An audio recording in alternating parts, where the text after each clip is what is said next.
Muito bom dia a todos. Bem-vindos aos Renováveis para Autoconsumo em Moçambique, Renewables for Self-Consumption in Mozambique. Este é um evento organizado pela ALER, Associação Lusófona. Good morning, everyone.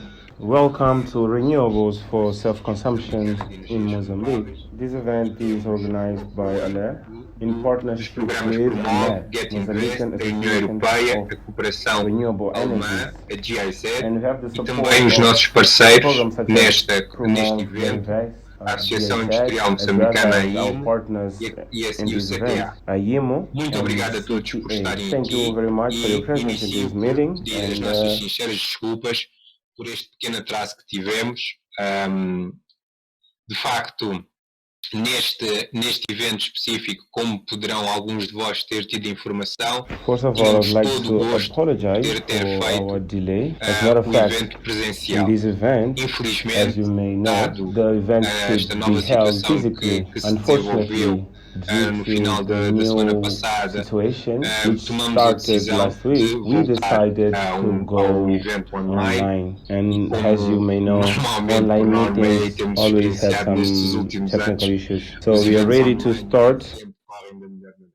Mas, no entanto, aqui estamos, prontos para iniciar, com um painel riquíssimo, com imensa informação sobre o autoconsumo para vos passar.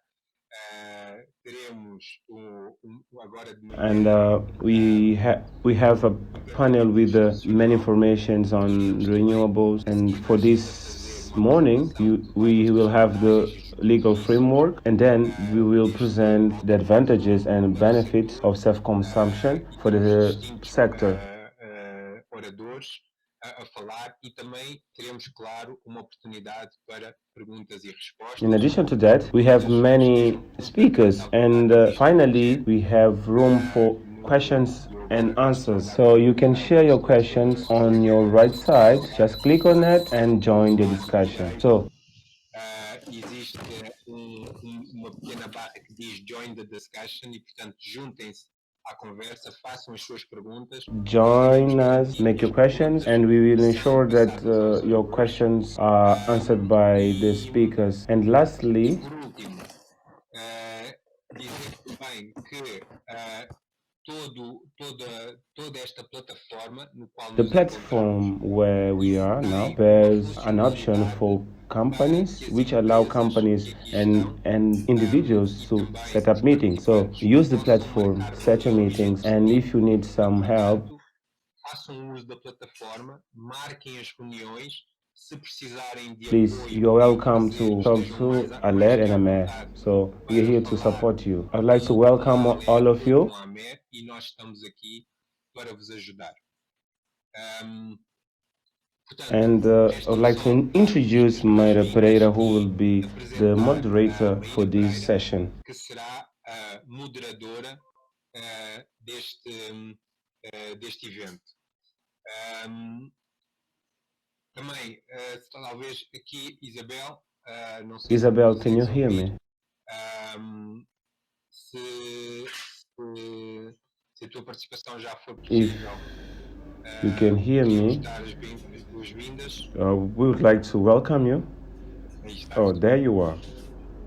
Olá, bom dia a todos. Obrigada, Ricardo, pela introdução. Obrigada a todos pela vossa paciência. Hello, good morning, everyone. Thank you, Ricardo, for the introduction. Thank you very much for your patience, and we thank a lot. O Ricardo já disse o principal. A mim resta-me dar as boas-vindas. For your patience while we were facing some technical problems. On my behalf, I would like to welcome the participants and thank you for your participation. And in fact, welcome not only the usual participants from AMER and LER of the energy community, but also the new participants in this event focused on self-consumption. So I would like to welcome the consumers of renewable energies. Da linha elétrica, digamos, ao outro lado, que são os consumidores. Actually, this meeting focused on the Mozambican businessmen from the industrial and commercial sector, as well as farming sector, who use or are in the need of renewable energies. Renováveis. E, portanto, o objetivo desta conferência é principalmente essa comunidade, a comunidade dos consumidores, nós darmos a conhecer. So, the objective of this conference is to address this community, actually the consumers community. So, we would like to share the advantages of renewable energies that they can benefit on. At the end, we shall introduce financing solutions. We hope that concreto o que é que já está a ser feito em Moçambique e que benefícios é que essas empresas estão a retirar do facto de terem instalado soluções de energias renováveis e, por fim, um tema que é sempre importante e relevante para todos, que é as soluções de financiamento, como obter financiamento para o investimento que é necessário nestas soluções. Stay with us. We will have some break to refresh, so please remain with us. Por favor, não se vão embora. Se houver problemas técnicos, pedimos novamente a vossa compreensão. And again, apologies for any technical issues. And next, I'd like to hand over the floor to Mayra Pereira to introduce our meeting. Thank you, Isabel. Good morning, everyone. My name is Mayra Pereira. I'm representative of the company HR Consulting, which is a company focused on energy, environment, and sustainability. And I'd like to, first of all, thank for the invitation on my behalf and on behalf of Mozambique Women Energy, which is a women association on energy sector. It's a huge pleasure to be here today to introduce a topic of renewable energies in Mozambique. Ricardo and Isabel shared with us the objective of this session, and they have already mentioned how our working day will be divided in order to achieve this objective. So, in order for me not to repeat what have been said, I would like to hand over the floor and welcome the head of the German corporation in Mozambique, Dr. Thierry Cour. Thank you very much. The floor is yours. Good morning, Your Excellency, Deputy National Director of Renewable Energies from the Ministry of Natural Resources and Energy, Mr. Lina Matavea, Your Excellency, the Ambassador of European Union Mozambique, Antonio Sanchez Benedito Gaspar, dear participants and partners, Ahmed, representatives of companies on renewable energies, ladies and gentlemen. Today we are gathered here for the opening session on the event of renewables energies for self-consumption in Mozambique. The event intends to show the potential use of renewables in the commercial and industrial sector, as well as the legal framework and opportunities for financing. As a matter of fact, the important milestone is the fulfillment of national objectives in the access of sustainable energy for everyone by 2030, alongside with the ODS number 7. And it is also a pre-requirement for the fulfillment of other objectives. In addition, it allows to contribute in the objectives of the environment, as it was mentioned by the Prime Minister, Mr. Carlos Agostinho de Rosario, this month in his speech during the National United Nations meetings in Glasgow. In this context, I would like to commend Ahmed for holding this meeting, which aims to share the advantages of renewable energies in companies, commercial and industrial sectors in Mozambique. This kind of solutions or energies have been used by German companies in order to reduce costs and in order to be more sustainable. We believe that this is the moment for the Mozambican companies to focus on sustainable energies, as well as ensuring the access to reliable energy. So this transition to renewable energy in the industrial and commercial sector is a huge opportunity for companies and investors in Mozambique, particularly for companies of the EPC and energy service providers. The German Corporation for the Development has historically played a key role in the promotion of access of energy in Mozambique, with projects valued at around 80 to 100 million euros. The German Corporation for Development, through KfW, has developed two programs, Fuel Mozambique, Free Energies, which aim to provide transitory support to unlock investments and reduce risk, improving the environment of investment, strengthening institutional capacity, promoting the productive use of energy, and building a project portfolio of energy and minerals with success, minimizing at the same time costs for the country. Regarding technical cooperation, the Ministry of Cooperation and Development of Germany has increased the energy portfolio in the country. Energy cluster from GIZ is composed of ND, We Energy, Get Invest, and We Transform. Together, we offer a complete package of support to renewable energy centers. It is important to note that the support of Get Invest program, which is a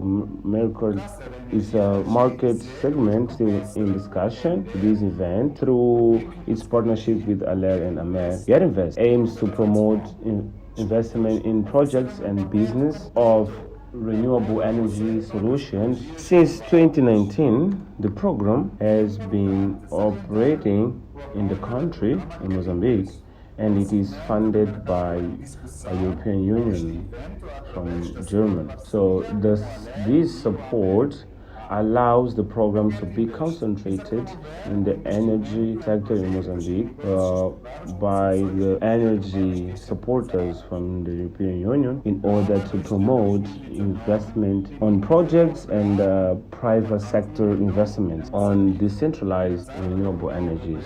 German corporation believes on innovative market, and it will be possible to bring sustainable energy solutions and accessible to all Mozambicans in cooperation with the government. The universal access of energy through clean sources can only be reachable through a straight collaboration with committed stakeholders, with a transparent legal framework, which include the last technology development in the global market, in the local context.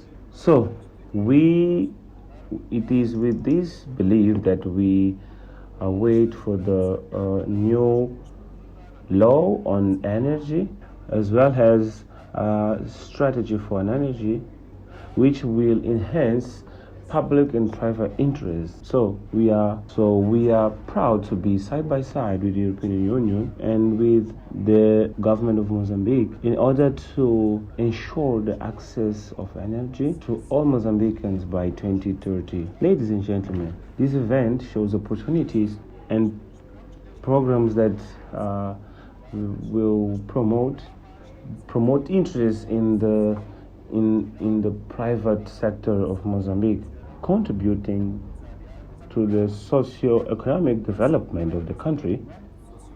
Thank you very much for your attention. Thank you very much, Thierry Kuhn, for your presentation. And now I would like to invite the Deputy National Director of Energy from the Ministry of Natural Resources, engineer Marcelina Mataveia. The floor is yours, please. Thank you very much. Good morning, everyone. Good morning, distinguished participants. First of all, I would like to say that we are honored for the presence of your presence, particularly Mr. Ambassador of European Union. I would like to welcome all participants and thank the invitation for this seminar on renewable energies for self-consumption in Mozambique. As a matter of fact, it's an important and actual topic and should be interesting for everyone because it has an impact in the economy, particularly in the electricity bill of the consumers themselves, that may be residential or industrial. Renewable energy use contribute to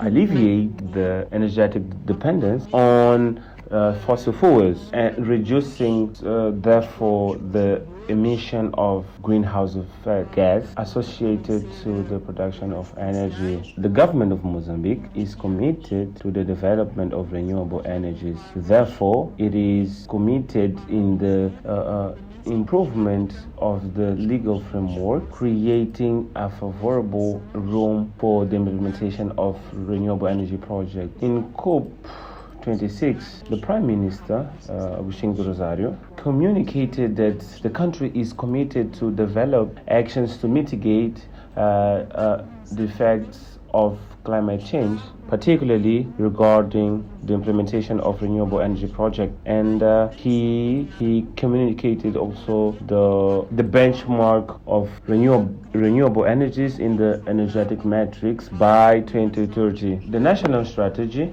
of electrification approved in 2018 brings this ambitious goal of access of energy by 2030, whereby the contribution of renewable energies has a key role, particularly regarding rural electrification based on off-grid systems.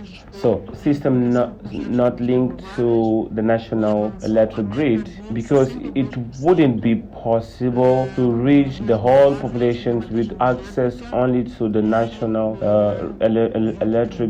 electricity grid. And due to the cost, we know that our country is populated, so studies showed that it was important to have a participation of off-grid energy. So, in the efforts of the preparation of attractive legal framework for the implementation of renewable energy projects, recently it has been approved the decree of access regulation to off-grid energy, which was approved in September 2021. In the scope of this regulation of the access to off-grid energy, it has been developed instruments for co-operationalization of this instrument, which is regulation of concessions that allow to have license for energy projects, the interconnection of other grids to the national electricity grid,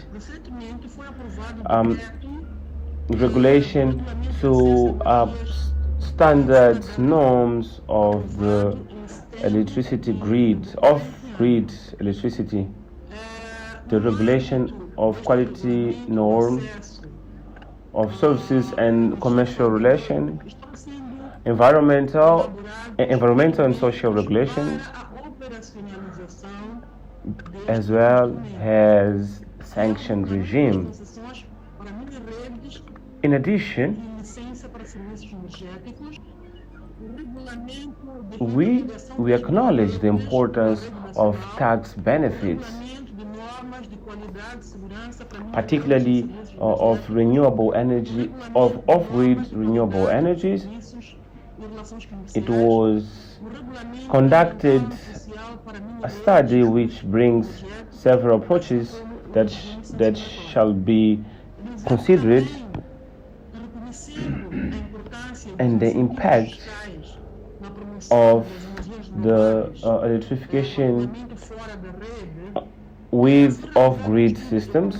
It is a topic that has been discussed in the ministry, and we believe that we will come with an instrument that promote tax benefits so that we can have more renewable energies projects implemented in the country, contributing the access to our universal access goal. Dear distinguished participants, self-consumption of electricity, for self-consumption that can be residential or industrial, Mozambique has been experiencing consumption moment.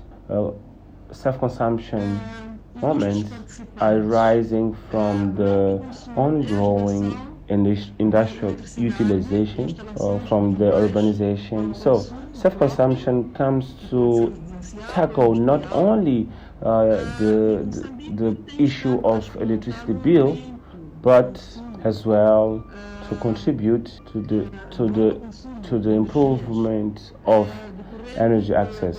By acknowledging the importance of self-consumption in Mozambique, a topic which was discussed in the new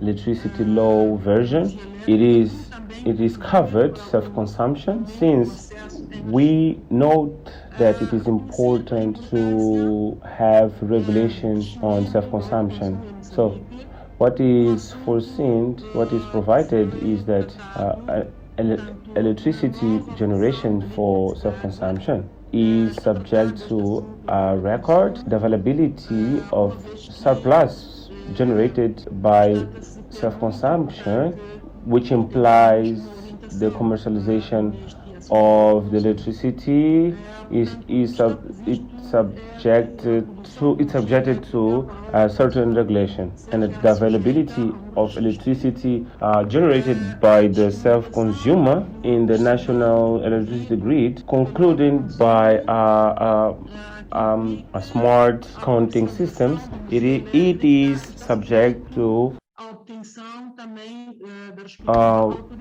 agreement with the distributor and communication to electricity regulator entity.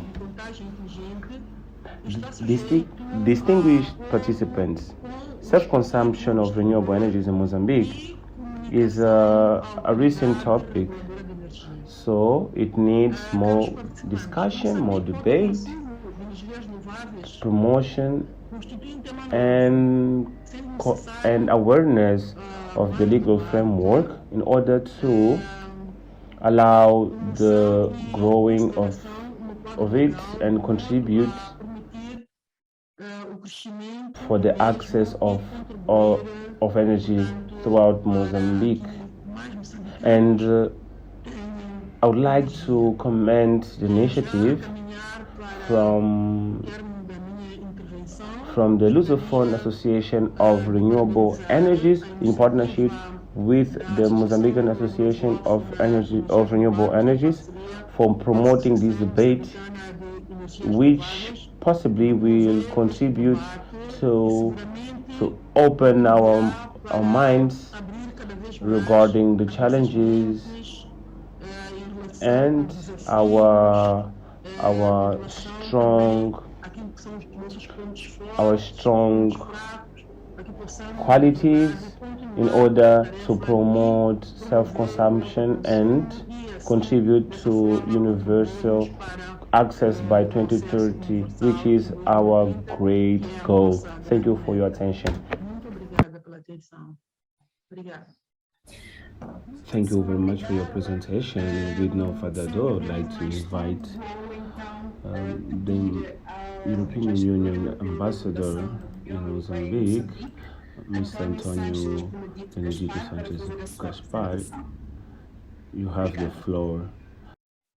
Thank you very much. Good morning, dear friends from Oliveira and Aiemo, Your Excellency, Deputy National Director, dear participants, dear colleague from the German Embassy, ladies and gentlemen. Once again, it's a huge pleasure to participate in this event held by ALER, AMER, and Get Invest with the involvement of European Union delegation. Naturally, the German embassy and in the leadership of Mozambique, particularly the Ministry of Natural Resources and Energy. So, in this context, to debate and find solutions, trying to find out solutions that will support the generation of clean and renewable energies in Mozambique, and also provide tools to investors who have needs or a legitimate interest in this sector, as well as the legal framework of this market of renewable energies, as well as who are the partners, the key players, as well as the potential of energetic resources of the country. In this context, I had the opportunity to participate in March this year in the Investment Forum Europe in Mozambique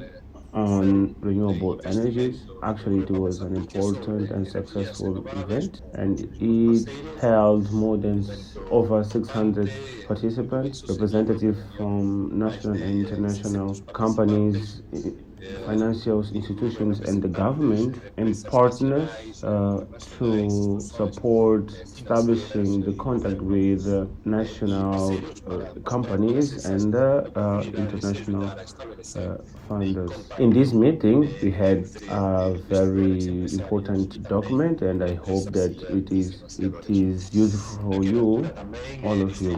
It was also mentioned the relevant participation of Mozambique in COP26 in Glasgow. Once again, the government of Mozambique, represented by Mr. Prime Minister, and he confirmed that the country is mostly affected by climate change, as well as the country is strongly committed to invest on renewable energies until the country reaches 62% of energetic portfolio by 2030. As we know, this measure is this innovative idea of replacing fossil fuels is really welcome, and we as Europe, we welcome, and we also commend. Regarding our European perspective, we still committed to be example. We intend to be the example and the first continent in the world having zero impact on the climate by 2050, and but in order to do so, we need to go through defined stages and objectives, and we shall reduce at least by just 55% the greenhouse effects by 2050 compared to the level to the 90s. From the Mozambican side, it is great news when we hear that the new electricity law has been approved by the Council of Ministers, and it must enter into force. But actually, it is a result of a really long and complex, inclusive, participative process of consultations, discussions, so that Mozambique has a new legal framework, which is an important change of mindset on renewable energies, which the main beneficiary is the private sector, so that we can fulfill the objective of providing access to all Mozambicans regarding energy. So, in order to have a clean energy, we clearly need to count on the investors in the private sector. So we depend on a legal framework which is normative and transparent, which is adequate to its needs. One of the needs it is the access to financing. And in this context, I would like to say that European Union is working and preparing a new instrument of financing for renewable energies in a specific package for Mozambique in the program Electrify, which will provide financing to projects.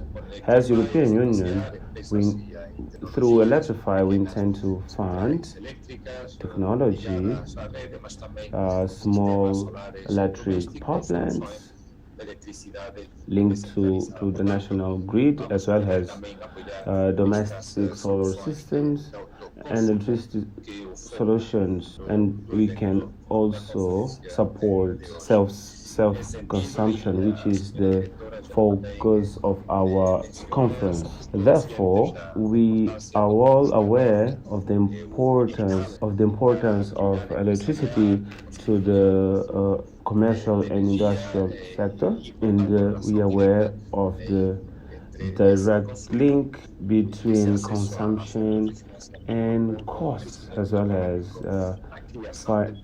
financing answers, as well as generation or job generations, and finally the impact of the sustainable development. So self-consumption options are a good alternative, so that we would like to explore and facilitate with these instruments. Therefore, we hope that this conference help to understand more what are the opportunities and on the opportunities, the advantages, and we know that the consumption of renewable energy is still new in Mozambique when we compare to other countries in Africa.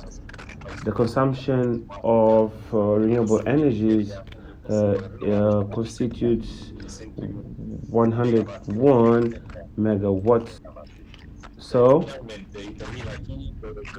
I stop here, stressing that it is important to invest in this sector, and we hope to find partners from the private sector. So of course, Aiemo has been working, and this is important. So I would like to commend this excellent work. So I stop here, and I wish all a very nice conference, and I would like to appreciate your invitation to this conference, and thank you for your attention. Thank you very much. On behalf of the organization, I'd like to thank Dr. Tericuna, Elena Matavea, and Mr. Ambassador Antonio Gaspar. Ladies and gentlemen, we shall consider this session open. We are facing some technical issues. Now we'll have a break so that we can fix them. Next session will be on institutional framework. Thank you very much, and see you now. Good morning once again. My name is Mayra Pereira, and I'm the moderator of today's session on renewable energies for self-consumption in Mozambique. We apologize for technical issues that we've been facing. This morning, we had a session with Dr. Tericuna, who is the head of German Corporation in Mozambique, and we also had engineer Marcelina Matavella, who is the National Deputy Director of Energies at the Ministry of Energy and Natural Resources. We also had Mr. Ambassador Antonio Sanchez Gaspar, who actually is European Union Ambassador in Mozambique. This session is recorded and we will share the link. Now I will open the session on institutional framework, and I shall have Olga, who is the Director of Renewable Energies at EDM, and Mr. Guilherme Daniel, who is lawyer at Guilherme Daniel Advogados in Mozambique. Good morning. Can you hear me? Good morning, Mayra. Good morning, Olga. I hope you are well. Welcome to this panel. You will be the first speaker. I would like to start from you to share another EDM overview regarding self-consumption.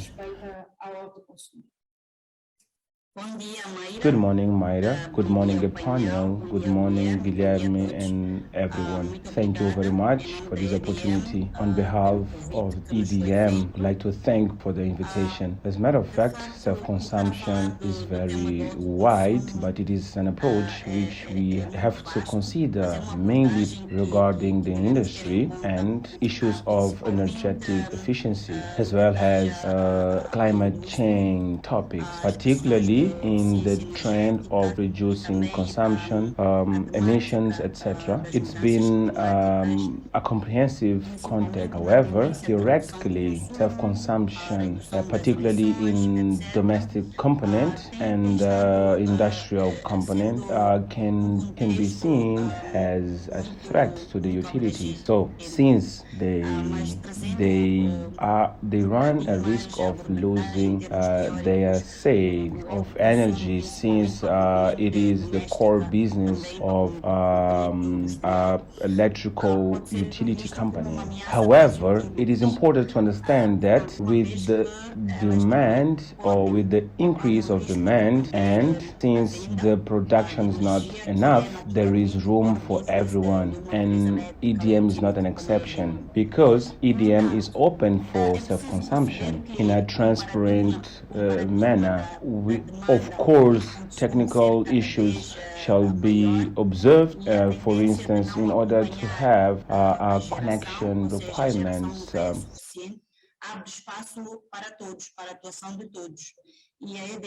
Whenever client wants to get into the national grid and like to sell the surplus to other consumers, of course, there are many other issues such as contractual ones. We have an example of self-consumption,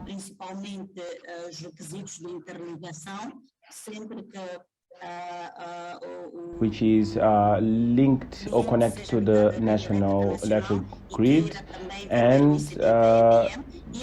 the surplus is sold to EDM.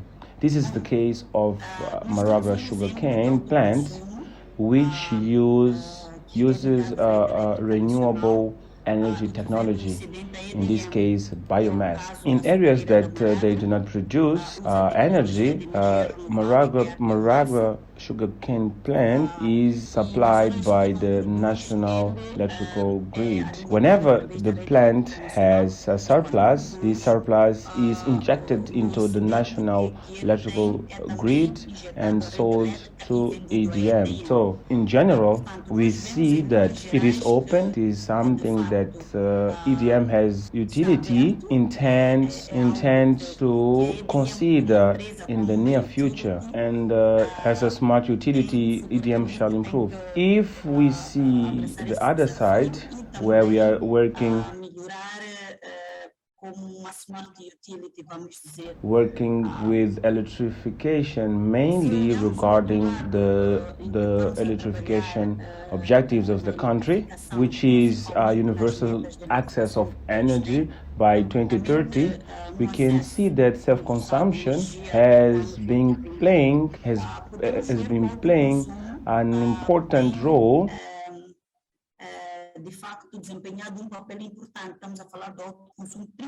regarding renewable energies. It has a key role because the program Energy for Everyone assumes that all access to energy shall not only be exclusive to the national electrical grid, it shall also consider alternative sources. Of course, apart from alternative sources, it shall consider off-grid network. So this is the EDM perspective of the future on self-consumption, on the role of energy access to all Mozambicans. Thank you very much. Muitíssimo obrigada, Olga. Acho que abriste Olga, I think that you have opened this session with key aspects. Now, I would like to hand over the floor to Guilherme Daniel, who will be giving us an overview of the private sector, particularly in the institutional framework. First of all, I would like to say hello to all participants, and secondly, I would like to thank for the invitation from AMER, which I am also part of it. For me, this is a huge pleasure to participate in this discussion, which is important for the country, mainly in this context presented by both by the initial panel and by Dr. Olga. As a matter of fact, my presentation is not new. I do not bring any news. Of course, the topics are not well known by everyone, but it is an important debate.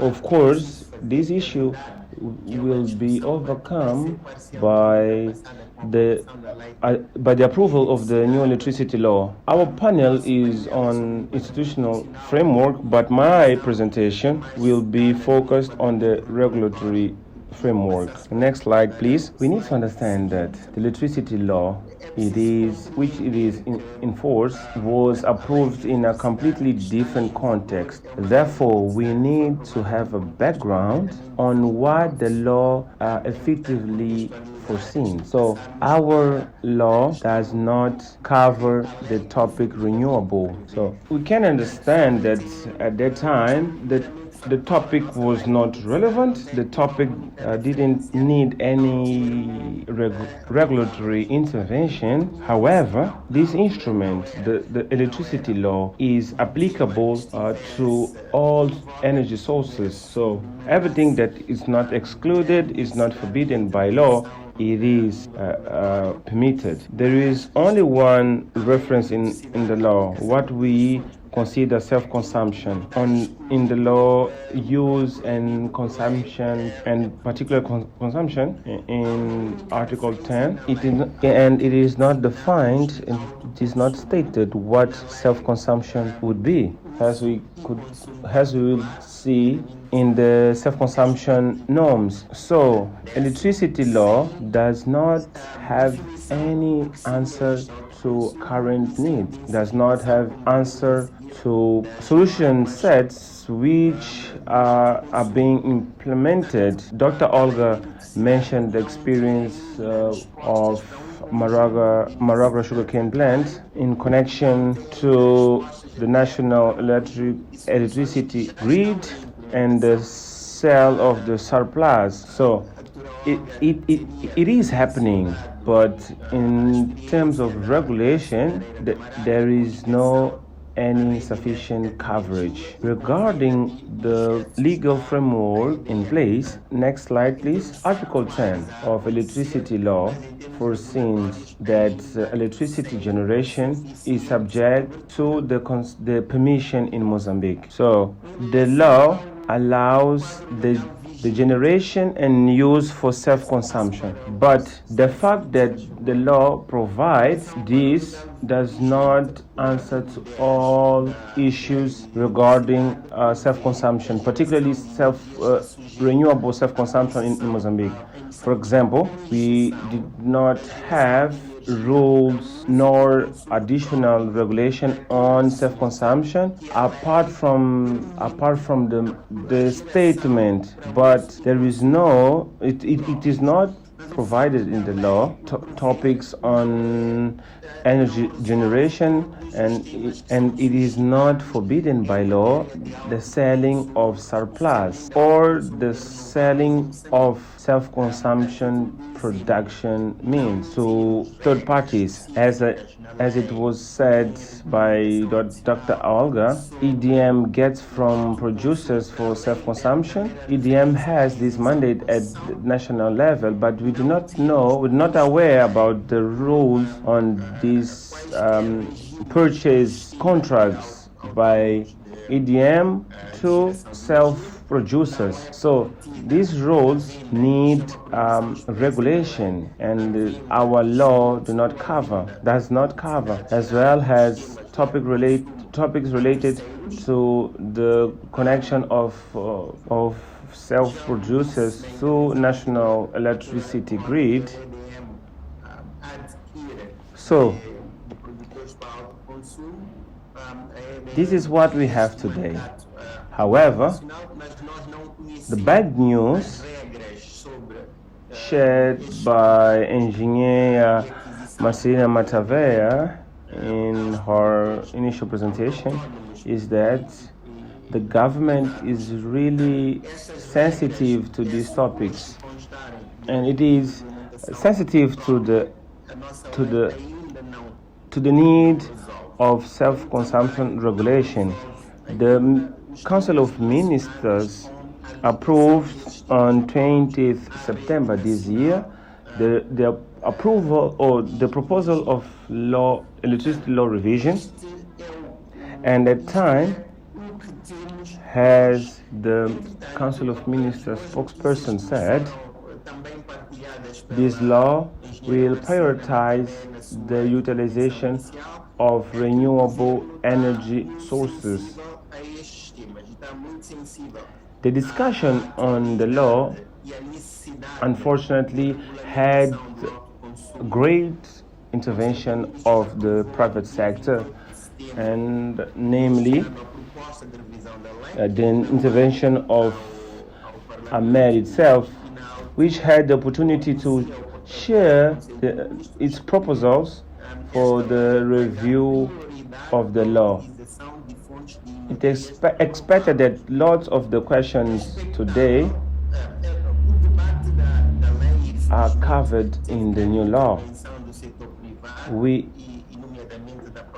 could understand from the presentation of Engineer Matavea that self-consumption has a specific treatment in the law that has been approved. She also said that topics such as surplus selling, the connection of system to the national electricity grid, for instance, smart measurements in these self-consumption systems are covered in the law approved by the Council of Ministers. We will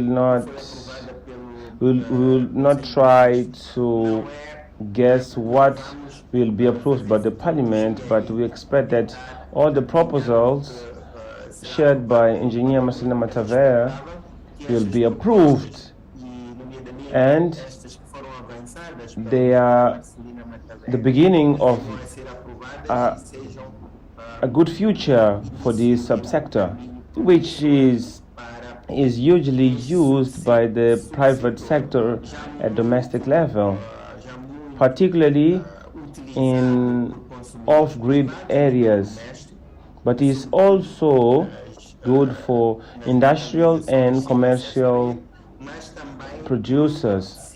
Many industrial and commercial actors try to understand from us how they can use the self-consumption system and what is the regime applicable for their type of work. Of course, the the law intends to cover the aspects from the market and also the economic key players, as well as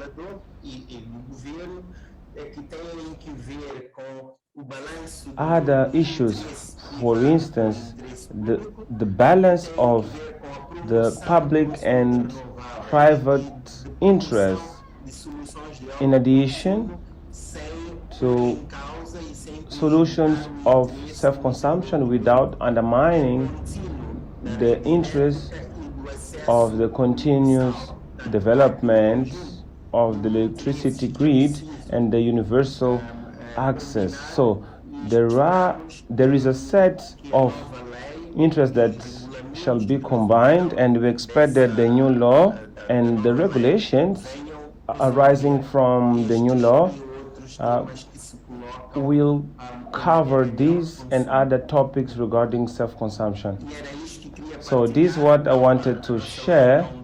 Our law is not deep regarding self-consumption. So I stop here, and I thank you very much for your attention. Thank you very much. I'd like to ask participants to ask questions on chat box. We have a question now from Mr. José Jafar, and the question is, what is the legal diploma which regulates the interconnection to the national electricity grid? We know that in our law we do not have this instrument, but which would be the legal instrument to regulate the interconnection? Olga, would you like to answer? Olga? You can start. On the point of view of EDM, we have the case of clients, in this case EDM consumers, where we analyze each contract. So in case they intend to sell their surplus to the national electricity grid, we use the network code, the National Electricity Network, which is a technical instrument which ensures the appropriate interconnection to the national electricity grid. So this is a key instrument in terms of legal framework, but for others it is analyzed case by case, the type of consumption, the type of client, and the surplus. Thank you very much. Guilherme, would you like to add anything? I would like to say that when we say that the law does not cover the topic of interconnection to the national electricity grid and regarding issues that are not foreseen for self-consumption, the systems have to pay fees. Who will pay the connection costs and the adaptation to the grid itself to get connection from this type of systems? Regarding the connection itself, it is what Dr. Olga mentioned. It is negotiable. It is about contracts with EDM, which makes the connection to the grid based on the norms on national electricity grid. Well, I would like to ask a question. What are the examples of self-consumption applicable in other countries? Could you give some examples, please? For jurisdictions compared to us, there are no many examples to share. These topics are quite new, even for countries that are very advanced than us, in the sense of practice and regulation. One example that I know it is Portugal, which has a specific regulation adopted in 2019 for self-consumption, and it covers a set of topics that we've been discussing. But still,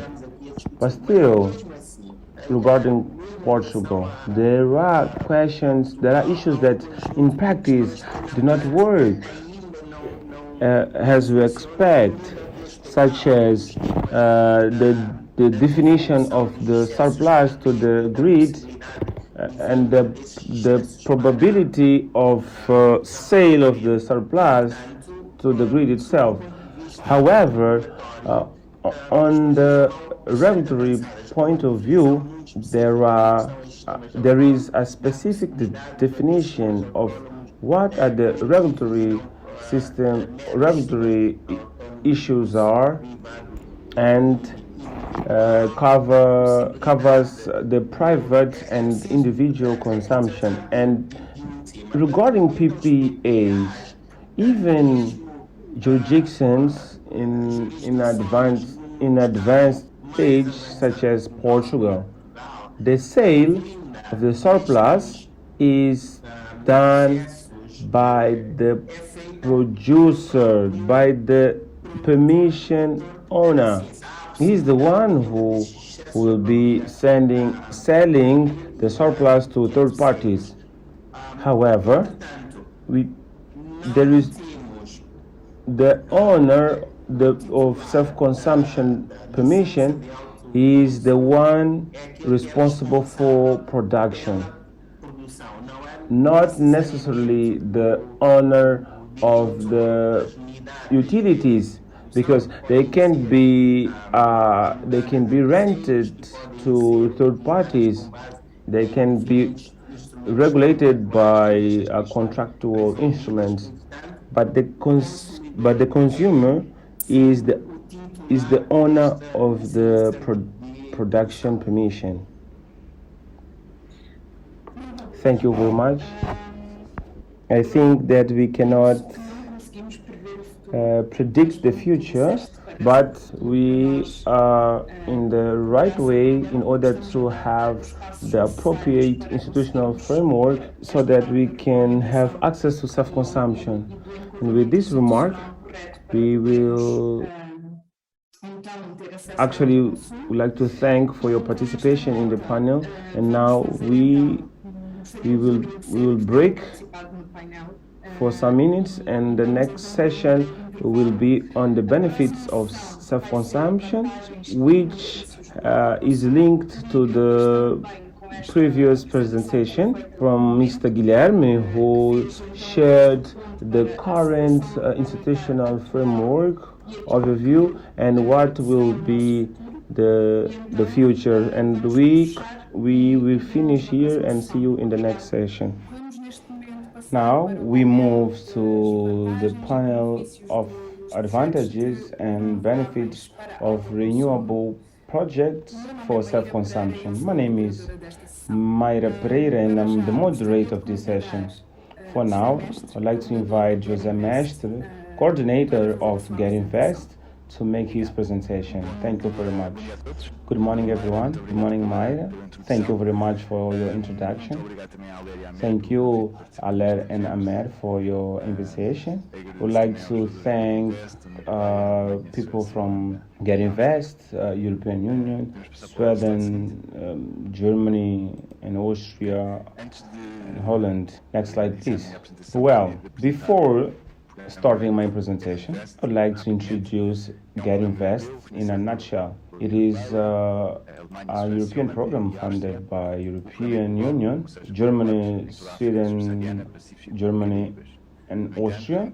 The program is global, and it is running in the sub-Saharan African, Caribbean, and the Pacific. And in Mozambique, it is a particular situation, and Get Invest has the support of Germany and is operating since 2019. This partnership allows us to focus on the energetic sector in Mozambique with Promove Energia, which is a comprehensive partnership in order to make electricity more accessible in rural areas and develop innovative utilities, and such the ones I will be presenting. Get Invest is working through GZA. It is a German cooperation agency. The program has two main components. First is to promote a cooperation in the private sector through associations, organization of events such this one, identification of projects such the ones I will be presenting, as well as develop a project plan which can be funded and implemented through project promoters and companies in Mozambique. Our main focus is linked to investments through a financial counselors network, and we call it financial catalyst. But I will not introduce financial catalyst now because my colleague Marcus will be doing that in the financing part later on in this session, and he will be sharing what Get Invest Financial Catalyst can do in terms of access to funding. Next slide, please. My agenda today is to talk about the main topics. What are the market insights on the use of renewable energy for commercial and industrial sector in Mozambique, and secondly, the development of renewable projects in the commercial and industrial sectors. Next slide, please. This chart allows to give us light on the topics the two topics that I'll be sharing here. For instance, funding from a potential project to sustainable ones. The marketing insights that we'll cover have to do with the promotion and dissemination of information in Mozambique in this case, but we also cover other countries, and in advanced stage we have the identification of opportunities. That is, in this component we support project promoters and companies to identify concrete projects that can be funded and implemented. And then we have events such this one, events of other categories such as trainings in companies, in public sector if needed, and we have the funders. We support associations, that's the case of ALER and AMER, and of course project development and consultancy through finance catalyst, aiming to have a fundable projects. Next slide, please. Now I will talk about market insights. Next slide. What are the market insights? They are detailed guidelines of how promoters and companies interested in the market can expand their business, or how they can enter into new market lines. It intends to answer the questions as follows. What is the market perspective? What is the market status? How interested company can start their activities? What is the legal framework which regulates this market line, but opportunity and particular cases of business. If the business is in the market line, what are the opportunities of investment as well as financing opportunities? Next slide, please. We are developing market insights for Mozambique on the use of renewable energy in commercial and industrial sector. In the past, we developed some market insights. You can check online. We have the facilities in Zambia, Netherlands, where we developed market insights for different market segments, including the use of renewable energies in the industrial and commercial sector. So I invite you to access to our webpage to see how this information is dealt with in other countries, and we hope that in March next year we can develop this for the Mozambican public. Next slide, please. Once again, the content of market insight is specific to the commercial and industrial sector. It will provide information on what is the advantage of acquiring renewable energy by the companies on these sectors, how the projects can be identified.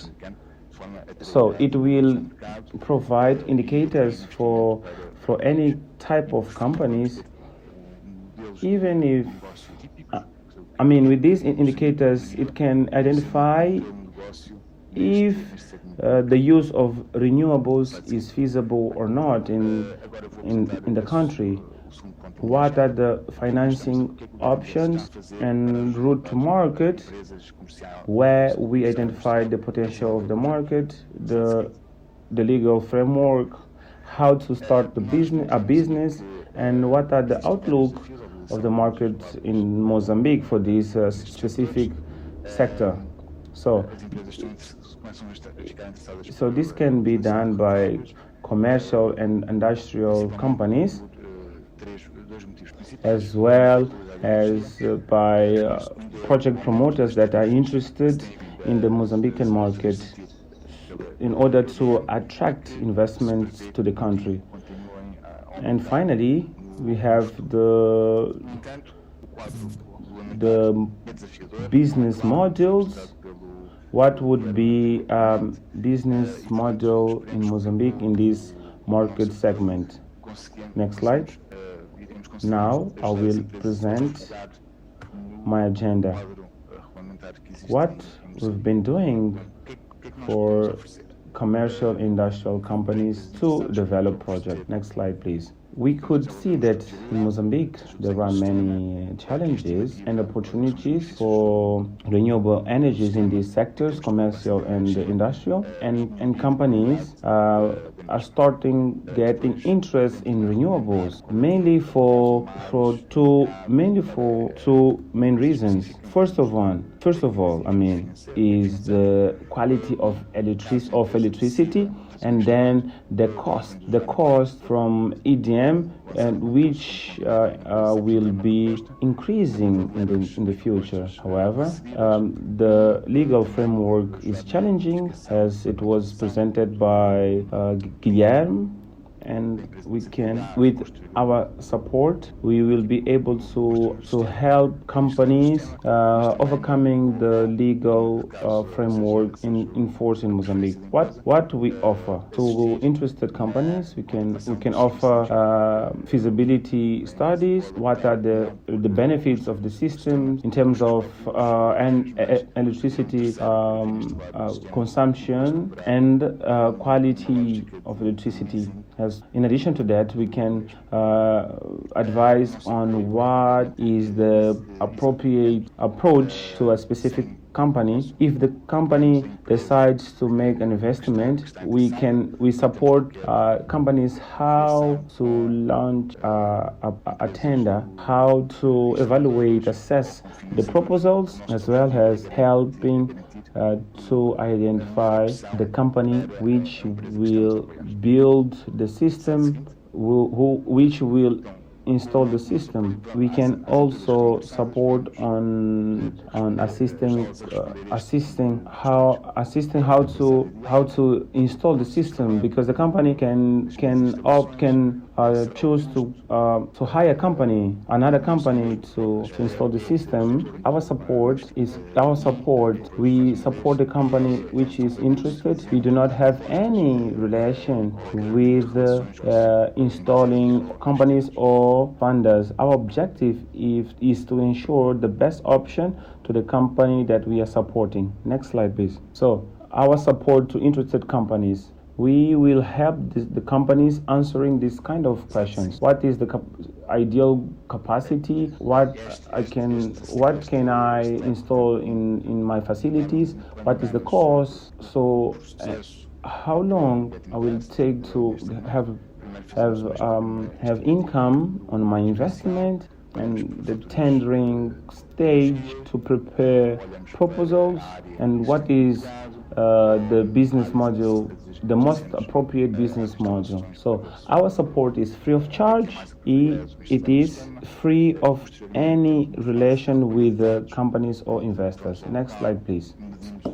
This chart gives an overview on the support from Get Invest. First, we make an estimate of the potential, such as we look at the electricity bills, we look at the roof or at additional areas to the facility where it is more appropriate to install the system, and then we have data collection where we measure the electricity consumption in order to plan a system that will be in accordance to the electricity consumption of the facility. That can be a plant, a power plant, or a commercial facility.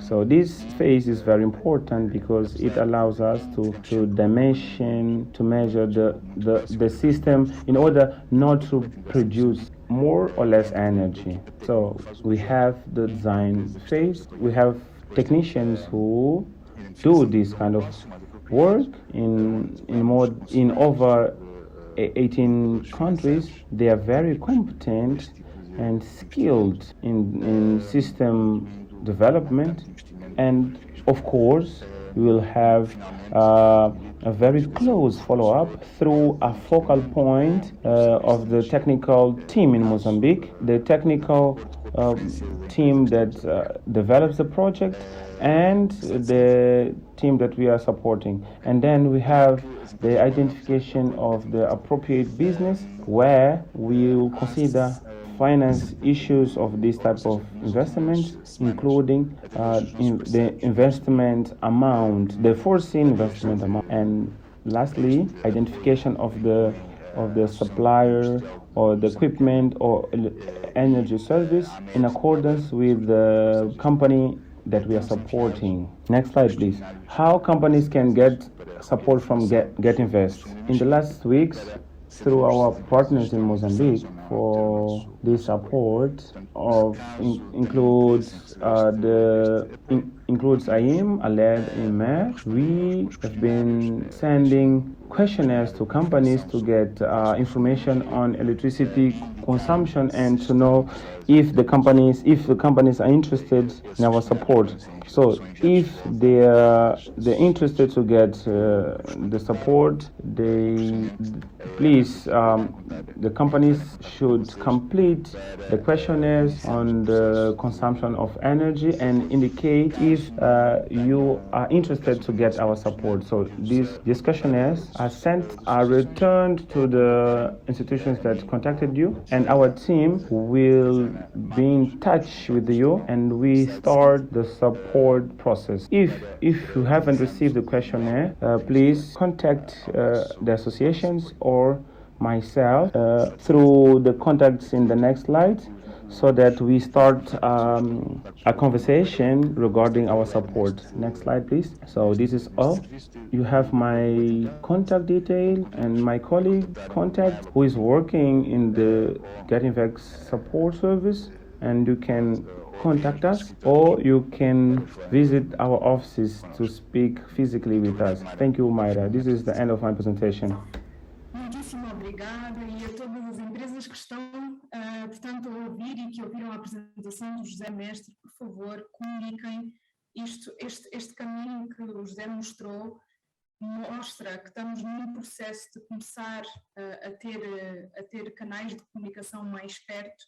Portanto, espero que tenham apontado os e-mails. Caso contrário, por favor, entrem em contato com a Aiemo, com a LER e com a MER, para conseguirem saber como é que podem obter este apoio. Next, I would like to invite Fernando Oliveira, who is the Vice President of Aiemo.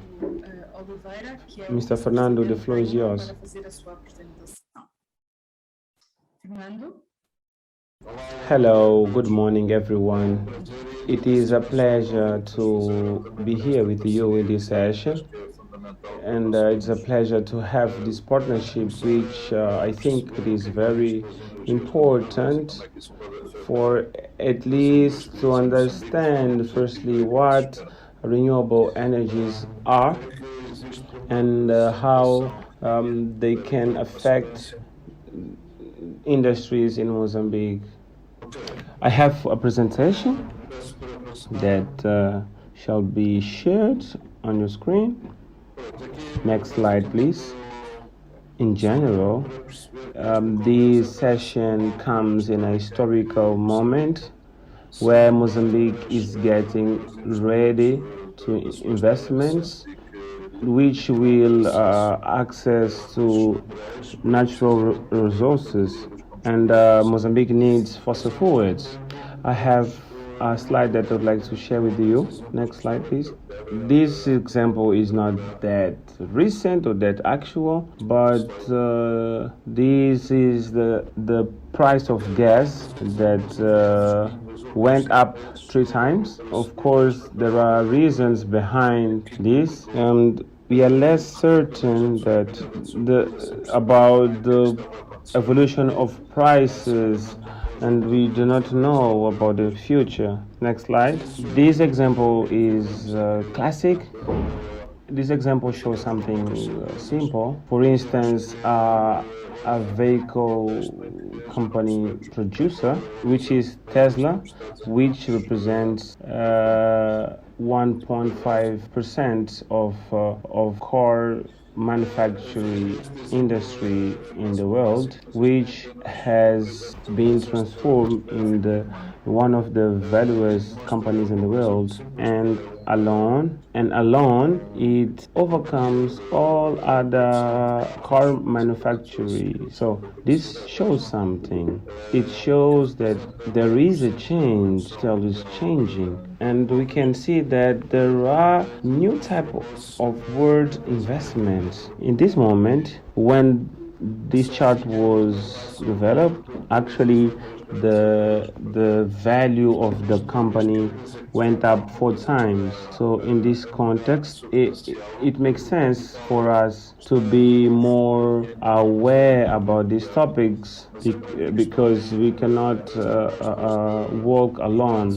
Next slide, please. Regarding doubts and concerns of the industry in Mozambique, I think that the questions that Mozambique sector has are the following: where we are, what Mozambique has to do with this transition, because we're talking about this, and what will happen to our natural resources, since now we are preparing this festivity of natural resources. So This is new technologies, festivity. Another question is what we have to gain in turn, what we will lose, and at the end, one of the most interesting questions is who pays. Next slide, please. Where we are. Where are we? Who is the consumer? In the past, in the transitions of other geographies from Europe, the United States, all developed economies in the Western, they used natural resources, technologies to develop in order to achieve these standards of living that they have. And of course, they use fossil fuels to do so. Why? And what happened? Due to this consumption from the West, we now face climate change, global warming. Next slide, please. In the meantime, there are developing economies in Africa who did not catch this development train. And many countries in Africa do not have access to electricity. And this slide shows the opposite of the previous one regarding development. And that development in the West did not reach our continent. So Mozambique has the challenge of quitting this list of the greatest countries with less access to electricity. In Mozambique, only 31% of the population have access to electricity. The country, apart from dealing with this challenge of not having access to electricity, Mozambique deals with the lack of industrialization, renewable energies. So this slide is on global primary energy consumption by source. Clearly, coal is still valuable, but in developed countries, the use of coal is dropping. Oil is the second in the list, but of course, it is impossible to make this electricity transition without using natural gas. So it is impossible to move to other sources without natural gas. Natural gas has importance as a key role in this transition, and I'm sure that it has added value in the value chain in Mozambique. And why we shall have renewable energy industries in the country. On the one hand, we have this global ambition. Of course, we have this issue caused by the Western, but of course, we would like all to save the planet regarding climate change. So this images shows what is the trend. Of course, Mozambique will be focused on renewable energies to follow the trends, the global trends. It's important to understand how they will have access to develop their industries. Fernando, you only have 1 minute left. What are the challenges? The challenges are as follows. Industry in Mozambique. It is very expensive, and our economy is less competitive. For instance, we have our neighbor country, South Africa. The level of commodities is different. E essa é uma imagem que eu ideia para há 2 anos. So it is difficult to develop the industry in this context, which is very demanding. And I think that the questions can be the following. Next slide, please. And what is the cost and who pays with interest rate of 2.5%? The returns on investments of 3 to 4 years. So, but this is regarding euro.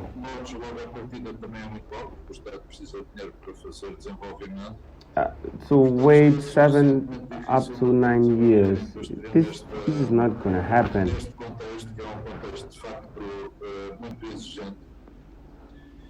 So in realistic terms, we must do what was done in Europe. For instance, tax benefits, lower prices. So this will enable a good transition. I think there was a solution that was adapted in Europe that will not work in Mozambique, for instance, is to increase the electricity bill or electricity tax to increase the electricity bill. So this would be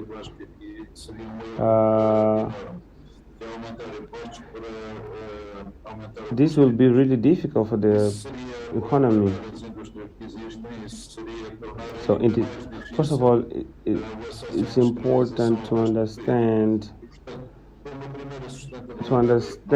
the market. As we could understand from the semester, there was feasibility studies, and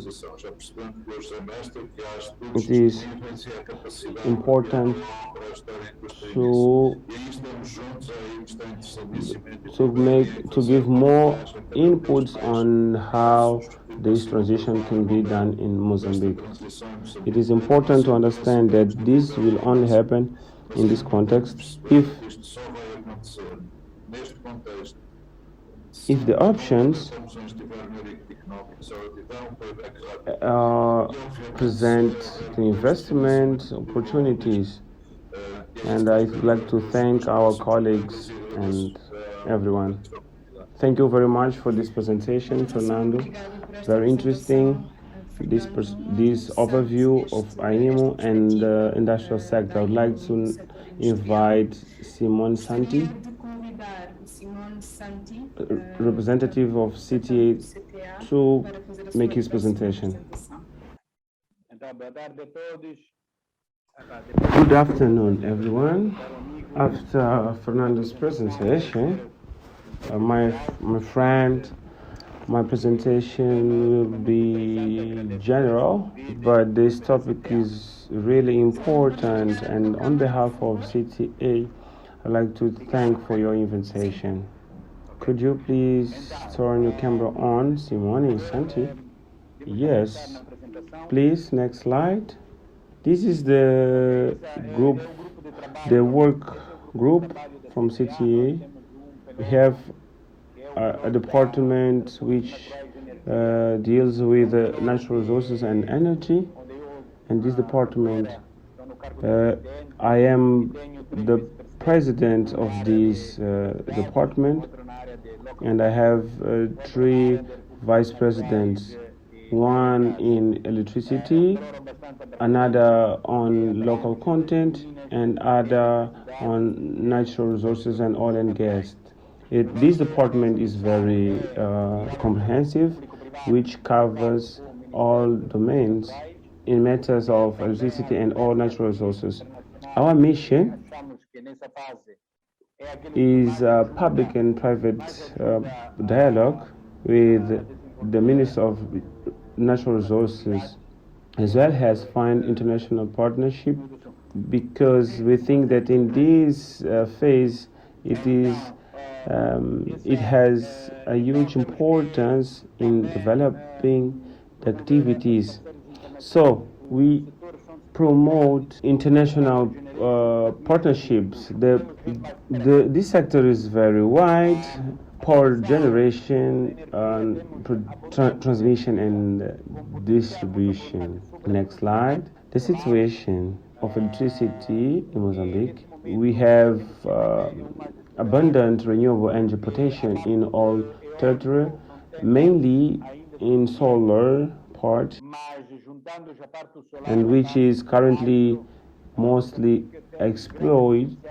Regarding hydroelectrical power and solar energy, Mozambique has huge potential apart from oil and gas potential. Please, next slide. We think that opportunities come from different parts, that may be from the private sector.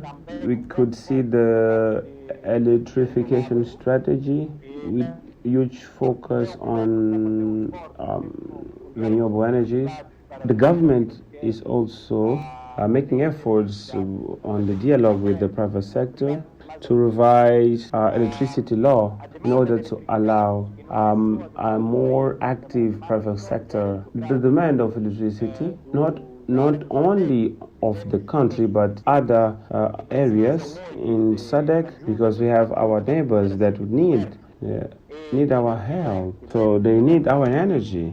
There are opportunities in biofuel, biomass, wind, and natural resources that the country has, as well as solar systems off-grid that can be used, particularly in areas where the national grid does not cover entirely hydroelectric power. We have a huge potential. For instance, Pandakova, and for one can be a dream, but for us it's something real. This area this area already has interest from international groups, and the government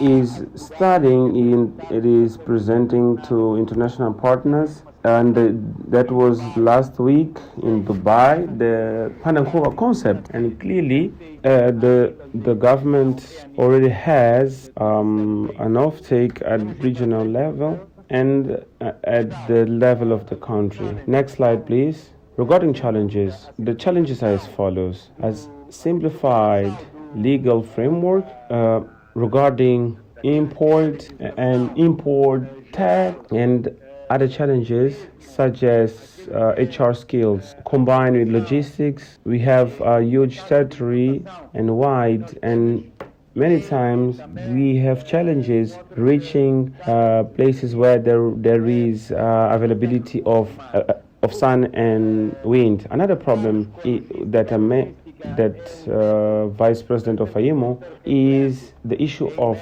capacity to pay for energy prices, mainly when there are off-grid systems. Actually, we do not have a capacity such as like in Europe to subsidize this type of prices. Currently, we know that EDM is making huge efforts to maintain and reduce the energy costs, mainly in rural areas. So this is an opportunity. So next slide, please. We cannot think that Mozambique can completely forget LNG projects. Our Prime Minister stated in COP26, and I believe on what he said, and he mentioned Mozambique posture, where the energetic transition shall be made through the use of LNG.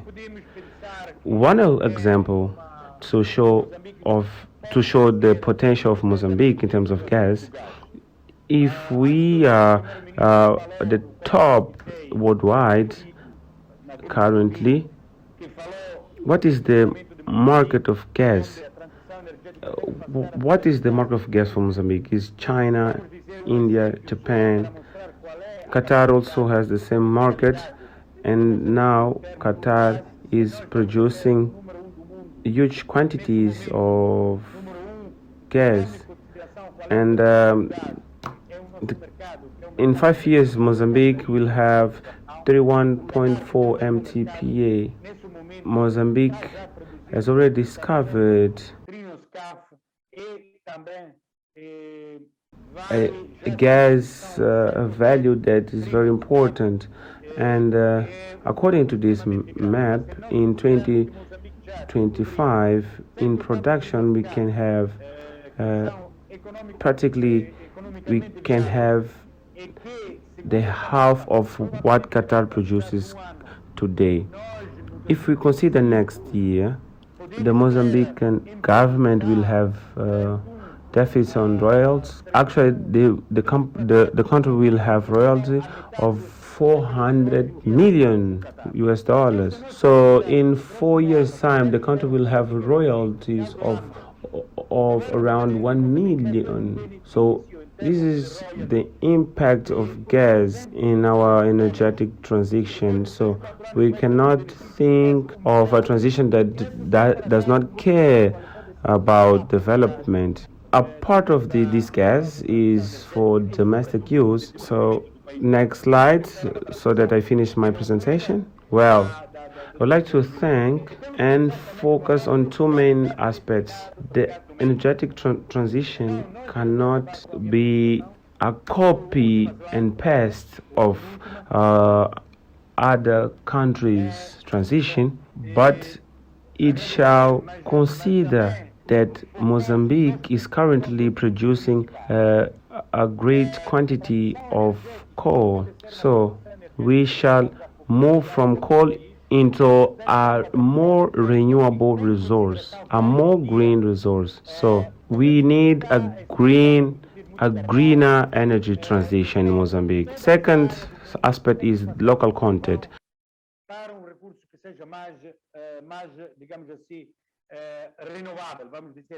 For us, local content is important, and it is really important in the development of micro projects, of renewable projects. We have to focus on projects that are being managed by the government with European Union. So in every project we have you need to have local content, and we must have viable partners as well as domestic partners. So these are the two key aspects related to the electrical transformation alongside with the development of the country and the use of renewables for self-consumption. And thank you very much, and feel free to ask questions. Thank you very much. Thank you very much, Simone. I'd like to ask the participants to make questions. So this is the room for questions, and now I'd like to ask Pedro Coutinho, Executive Director of Source Energia, to make his presentation. Pedro?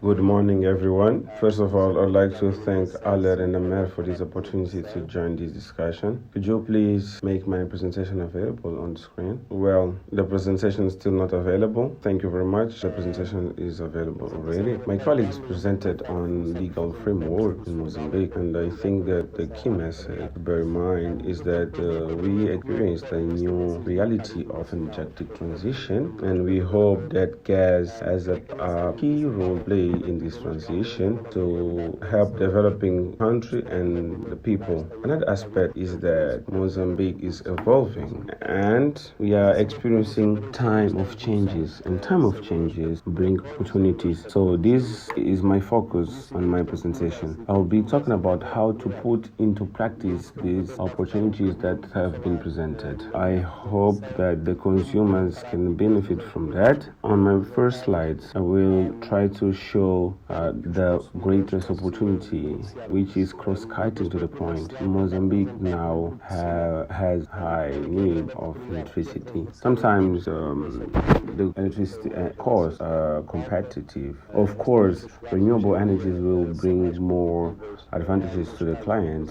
The legal framework is evolving actually with the new law, which will enter into force soon.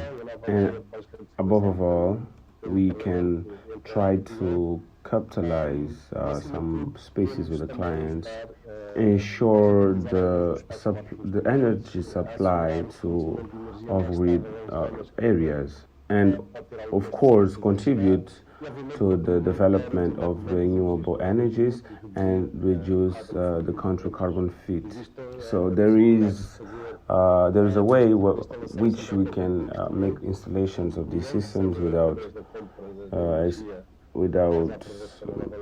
any cost after the approval of the new law.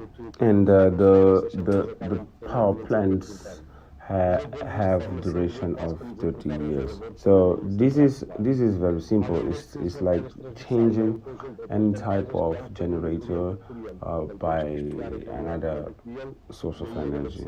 Apart from these advantages, there are other advantages. We have to explore the reality of each and every client. And for that, I'd like to thank Get Invest for the support, not only for sponsoring these events, but for the wide support. For instance, the feasibility study that is being developed. In addition to that, there are opportunities of the client, for instance, reduce waiting time to have the systems. Next slide, please.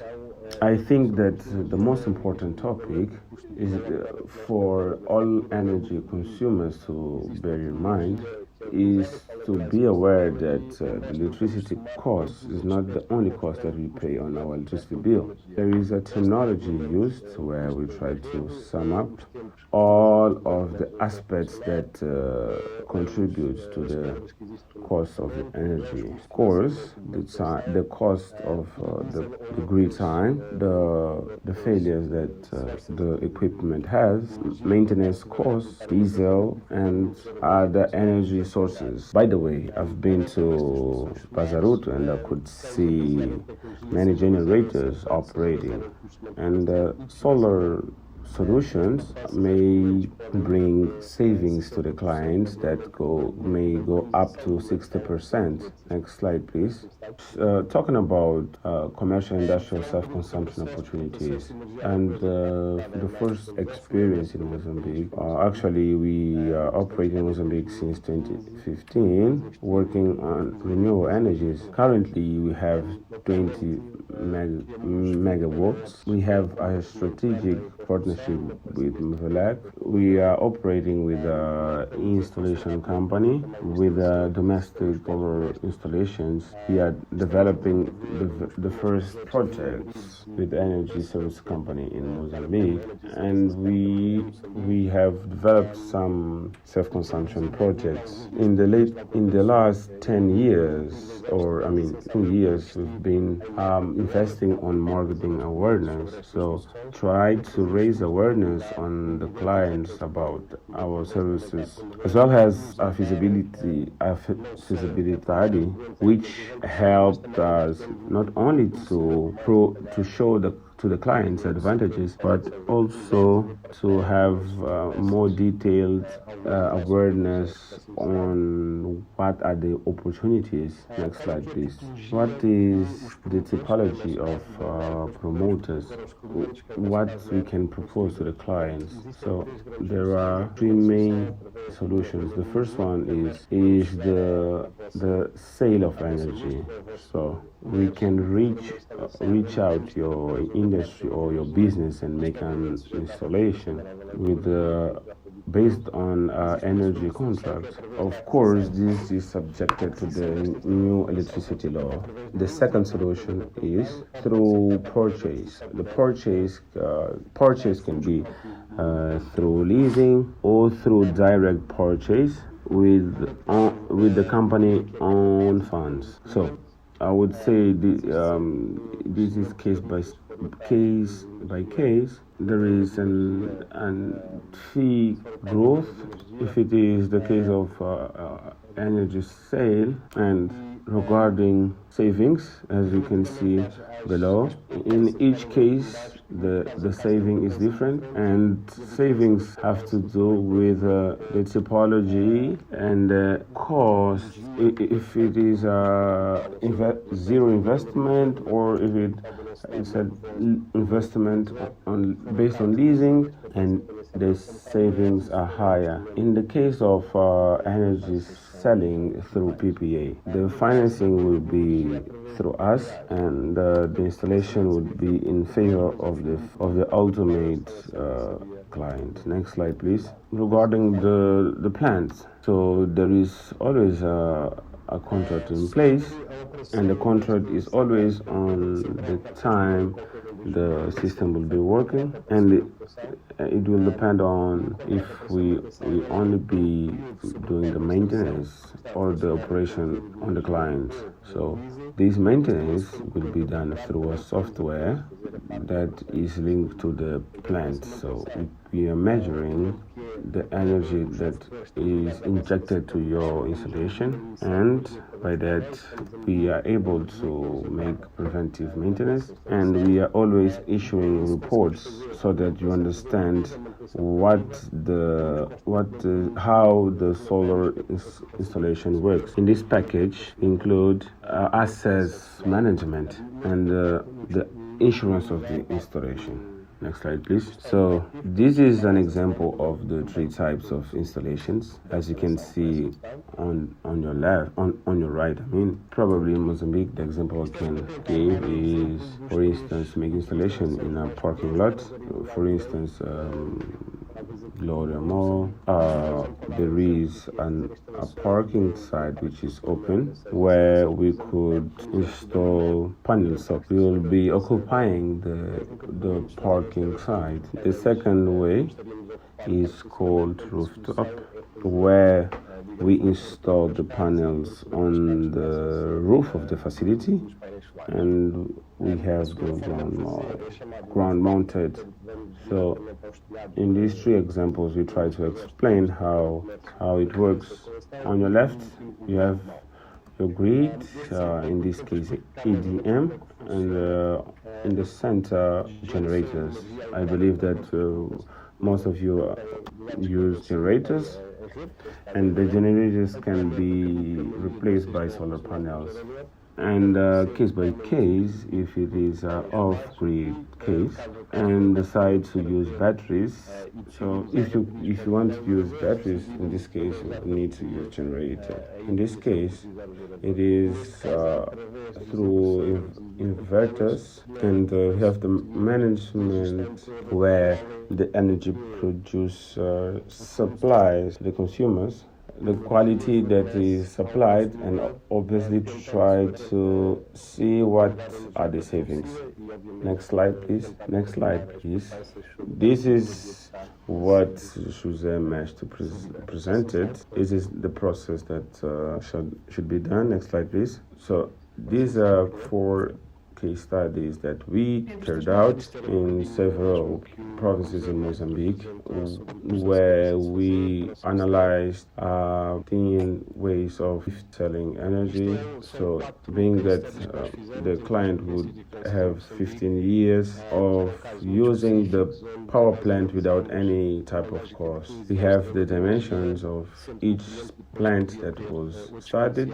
As you can see, we could save up to 40, 50, and in a specific case of 70%. In this case, 70%. Why? You can see that it is because the resource used is diesel, and obviously the cost of the diesel cost is higher to transform into energy. Next slide, please. This is to show some projects that we have. We have Farm Projects, we have Namasha Maisa, we have now our project Ignite, some self-consumption installation. In the next slide, we will see a banking facility that is Millennium Beam that we are building in Matola. These photos are really actual. We are trying to make this installation. It's been a week. You can have contact. We can see installations done in Mozambique. Next slide. We present a strategic operation with solar, and solar is being operating in several countries in Europe. It is in 4 European countries: France, Spain, Italy, and Portugal, and it has over 500 installations. Next slide. And of course, we have been taking advantage of other experiences. We have installations done at companies such as PepsiCo, Tupperware, Tupar, and others to try to bring this experience from over or around 20 years. So we are trying to bring this experience from Europe into Mozambique. In next slide, we have some examples of the installations done from 21 kilowatts to megawatts.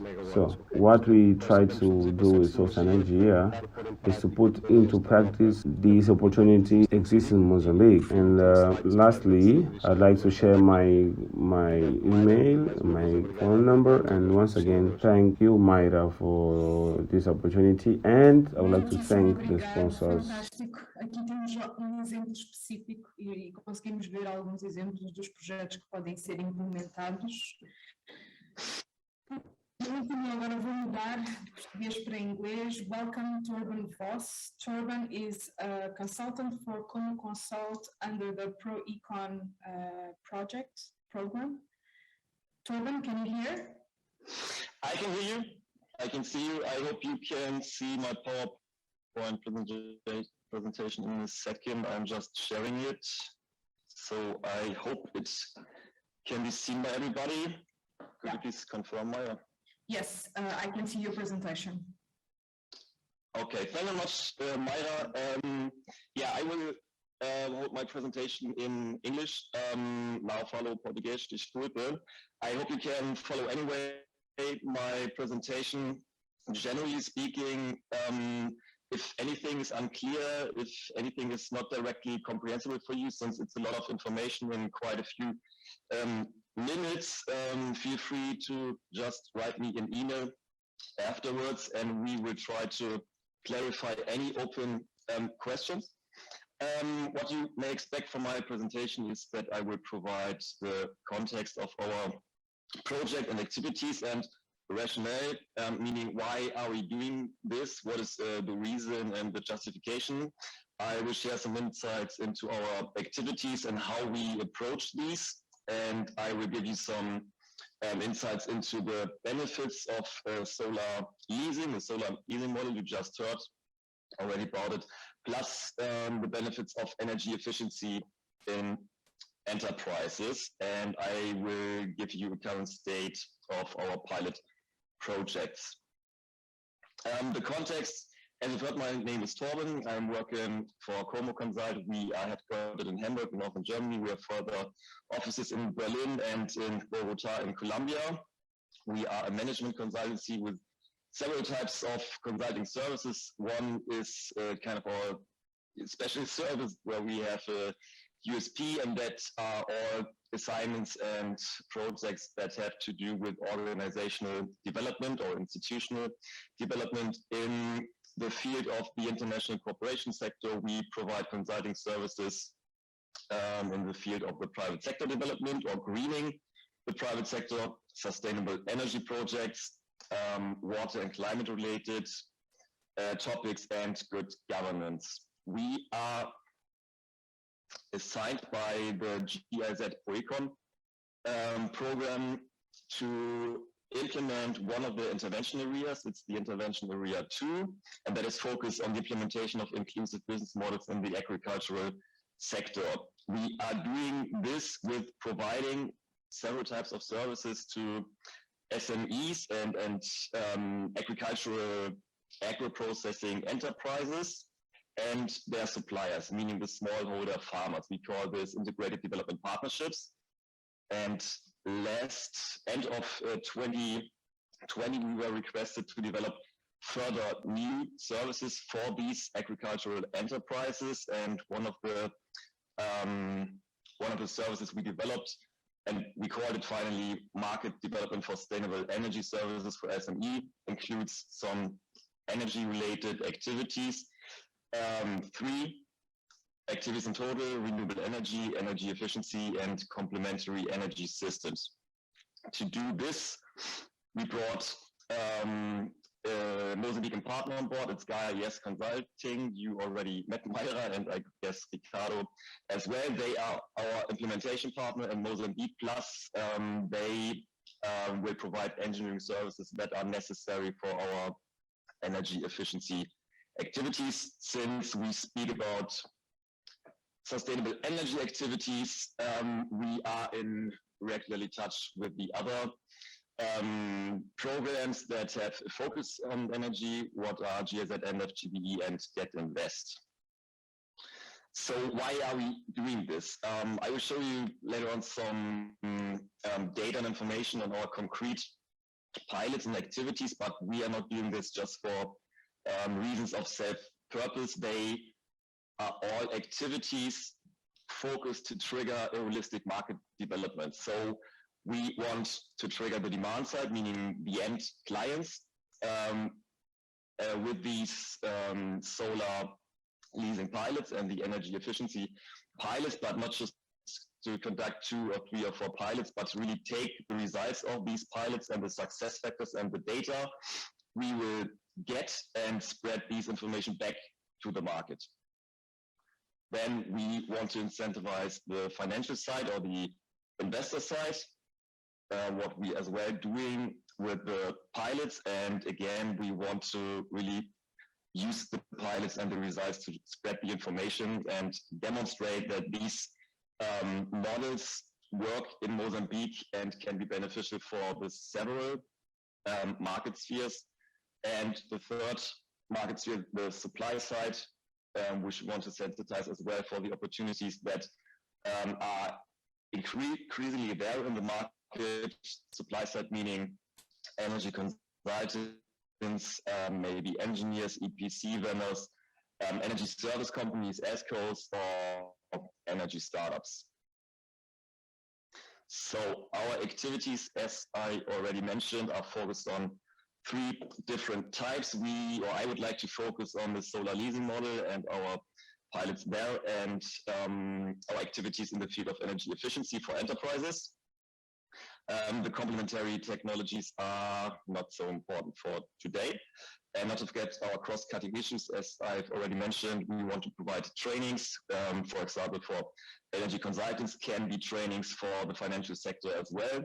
And very important, what I mentioned already, that we want to really take our activities and results and use them for awareness creation measures to be spread to the whole Mozambican private sector and energy sector.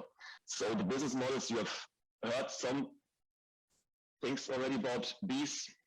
I as well speak about the power purchase agreement, and very related to the power purchase agreement is solar leasing. Actually, these 2 types are already sometimes used as synonyms. There are some differences in these 2 types. What they have in common, and what is the great opportunity for the end client, is that there are no upfront investment costs for the enterprise. The basic model is that, and you heard that already, I guess, even if I could not follow so much in Portuguese, that the external investor or the IPP, the independent power producer, he or she is financing the PV system, is owning it and operating it, and then leasing the system to the end client. The other way would be a direct purchase of the PV system. Yeah, I think it's clear. Then the client has to face the upfront costs by himself or herself. The benefits, and I will come back to the benefits after I will have shown you the pilots, but just now in very brief, what are the purposes and objectives and the benefits? You can lower your energy costs. You can secure long-term price stability for your solar power. You can achieve reliable power supply. Plus, you can stay flexible since you can expand your solar PV system in case you are in need due to a higher consumption. Very briefly on our approach, what have we done to bring the different sides to one table? First of all, we collected necessary data from the clients, meaning the ProEcon partner companies. The partner companies in our program, we developed a database, validated the data, and put all the data into a proper shape, meaning to illustrate them in a PowerPoint. In parallel, we researched for potentially interested IPPs or investors who might have an interest for these medium-scale PV plants, speaking about usually plants smaller than 1 megawatt, and we try to identify investors who are already experienced in African countries. Then we shared the so far anonymized company data with the investors and tried to raise some interest on their side. And in case that an IPP or investor showed interest in specific leads from us, we clarified still missing data. We already then got more and more into detail, and that was as well the point where we brought both sides on one table. We still accompanied this process up to here, and then it's the start of a usual business initiation, business transaction. The IPP calculates an offer. We jointly reviewed the offer, presented the offer to the client, being one of our partner companies. That is actually not my job anymore. This is the job of the investor. Yeah, and hopefully we come to contract conclusions quite soon with our pilots. So when you have 1 to 2 minutes. 1 to 2 minutes? Yeah. I try to make it really quick. Our first pilot, the client is called Farm Mozambique. It's an agro-processing company focused on sugar. The investor is Equilibre from Germany, and we speak about a 200 kilowatt solar PV rooftop system. The contract period is 10 years. The financial basics are especially the EM tariff, what is medium voltage tariff of 4 monthly lease rate is around 4,000 euro. Ecofarm is located in the northern part of Sofala, and as you can see on the right side, we plan for a roof-mounted PV system. So regarding the financials, the gray columns are the savings the company can expect to be reaped on the EDM power bill. You see that the blue columns are higher. That means in the 10 years of the contract, the solar PV will not be cheaper than the EDM tariff. You have to see this investment as a long-term investment, since you will be provided, the client will be provided for at least 25 years with solar power, meaning from starting from year 11, the solar power is more or less for free. So in total, the lease contract, the costs for the lease contract, meaning the 10-year contract, is around 500,000 euro. The total savings over the 25-year lifetime is more than 1 million. So in total, the net savings will be close to $500,000 USD. I will skip this. These are, I think we'll provide the presentations anyway afterwards. This is, again, the compilation of all the benefits. I will get to our second pilot. For this client, we could raise the interest of Source Energia, and thanks again to Pedro that I can share this chart from the current offer. You can see here that here are immediate savings from year one. This is due to a complete different energy consumption profile of the end client. This client generates power from gas, and again, you can see the drop in the yellow line after 15 years. This is a 15 years contract. When the lease contract ends, you will get the solar power, of course, much more cheaper. One very quick on energy efficiency, since what is important to mention, when you want to save on your energy bill, just do not look on how to have a cheaper generation. Have a look into your energy system, because there are more direct leverages to as well save on your energy bills, meaning to minimize the consumed energy that is non-productive. There are several leverages. What we've learned in the past, especially in other African countries, is the most important levers are the compressed air system and its leakages, the steam boiler and steam system and its leakages, and heat losses. There are opportunities to face these problems. What you can do is, well, not directly in the energy system, is to have a look at the building envelope, a proper generator sizing, power peak shaving, and so on. I would really like to go into detail with these opportunities, but I do not have the time.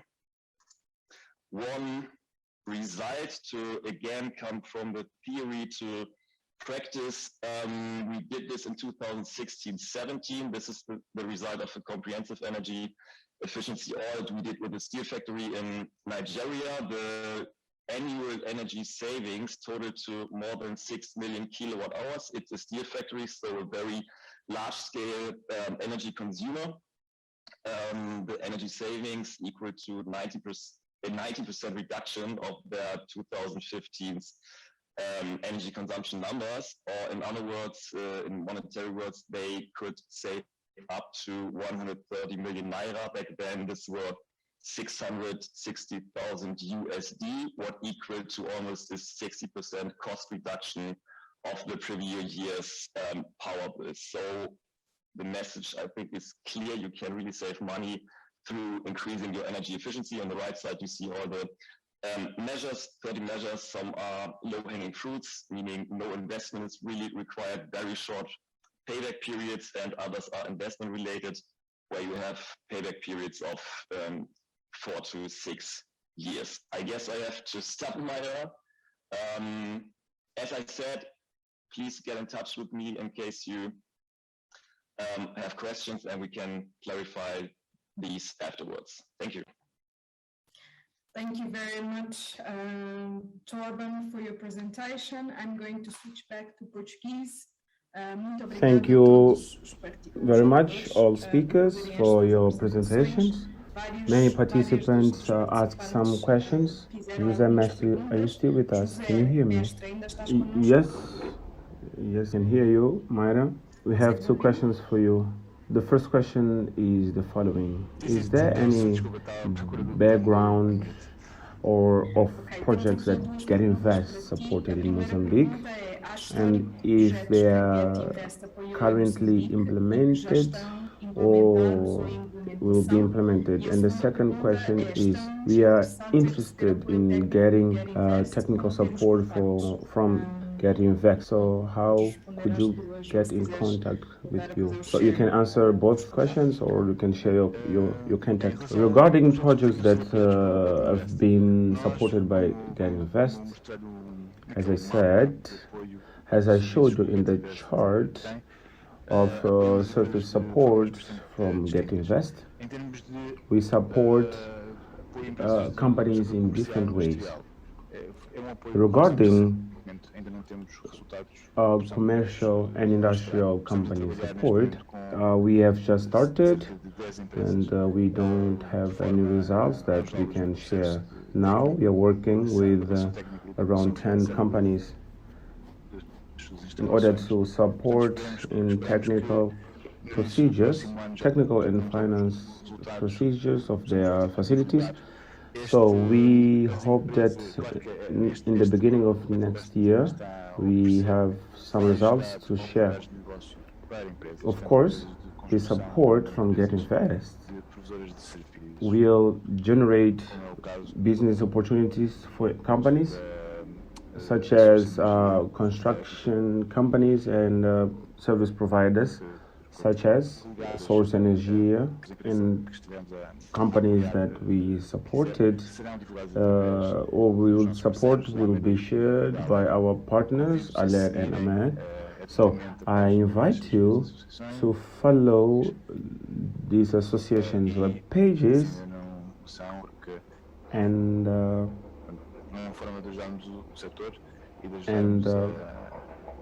we intend to support the sector and to contribute to the sustainability of these two organizations. Regarding support, some companies would like to remain unknown, so our support is confidential. However, we can share one support which was provided to Solar Works. The company allowed us to share the support. Solar Works, we've been working with Solar Works for a while in order to help them to provide funding to grow in the Mozambican sector. So Solar Works is a company which was supported, and you can check for more details on internet on our webpage. So we will try to share the examples as we support companies. Regarding our contact details, I think that it's not hard to find my contact on LinkedIn, but you can find José Mestre on LinkedIn, and I'm sure you'll find it. So the presentations will be shared with you. So our contact details will be provided by Alert and Ahmed. Ok. Temos aqui mais uma pergunta que we have one more question. What are the key criteria for projects in order to make a financial feasibility analysis? Do you want to leave the question to Mark about that, or you will answer? I'd like to handle this question to Coutinho. Pedro, you can answer. Of course. Could you repeat the question? What the question is? What are the criteria? What are the key criteria for financial feasibility study? Well, information collection is simple. So we need to collect information to do so. So the first information is to know the client consumption. After that, after getting this information, we will understand his consumption flow, of course. So we will see what is his energy consumption. And the second aspect has to do with the physical location. So if the client has a physical address, if the installation will be on the roof, on the floor, or if there would be any issues that would negatively impact the facility regarding solar energy. I think these are the main criteria that we will collect, and then we make the feasibility study, and we understand the capacity of developing the project. The second stage is, of course, it is easy for us to make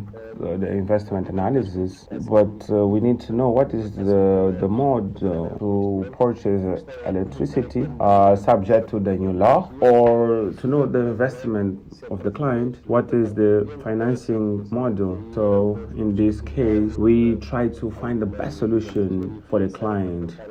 If we go to Europe, the contract technology with this kind of client normally lasts around 15 years, and after 15 years the client would be benefiting like not really for free, but still. The difference in Mozambique, electricity fees are cheaper, so we would try to extend this contract so that the fee is more competitive regarding the cost of the grid in Mozambique. So there is a study that should be done, so you have our contact details and you can get in touch with us. I would say that there is no like a criteria, like if there is a criteria, it would be like regarding cost and of the client. We are available through our contact, through your contacts, and through the platform. If you go to the webpage, you can contact Pedro, José Mestre, and any other speaker who is here, and they will get in touch with you. Pedro, we have one more question for you. In your presentation, you mentioned that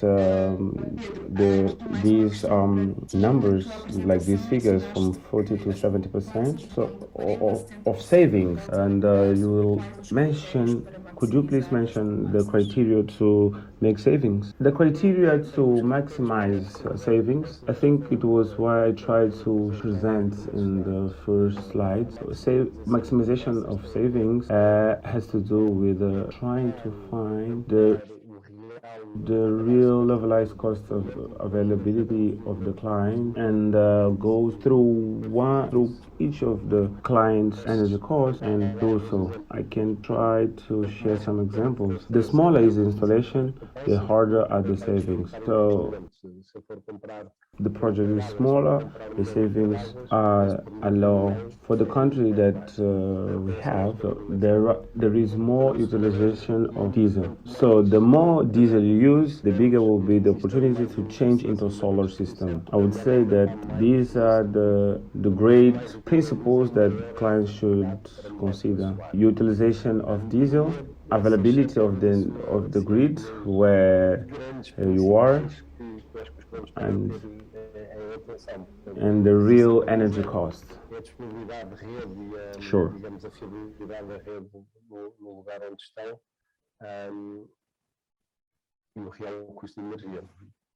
Thank you very much. Now we have a question for Fernando.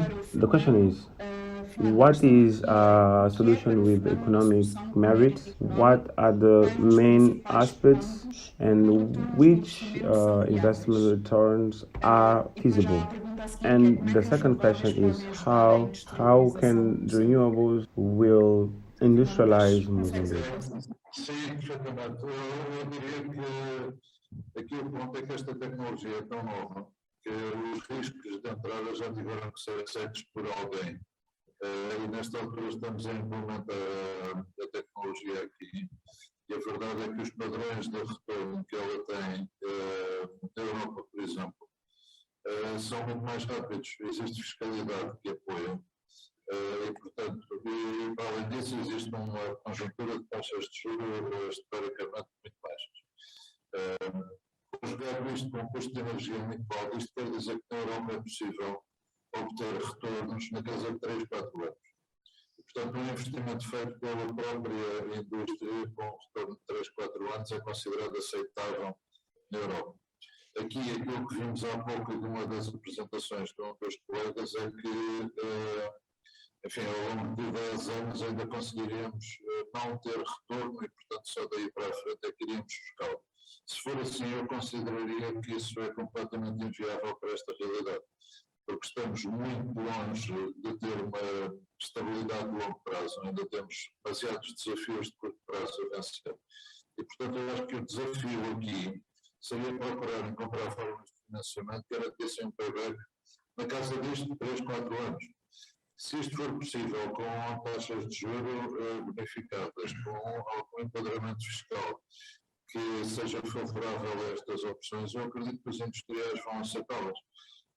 Se estivermos a mandar um retorno de investimento para muito longe na nossa vida, eu creio que não vai acontecer.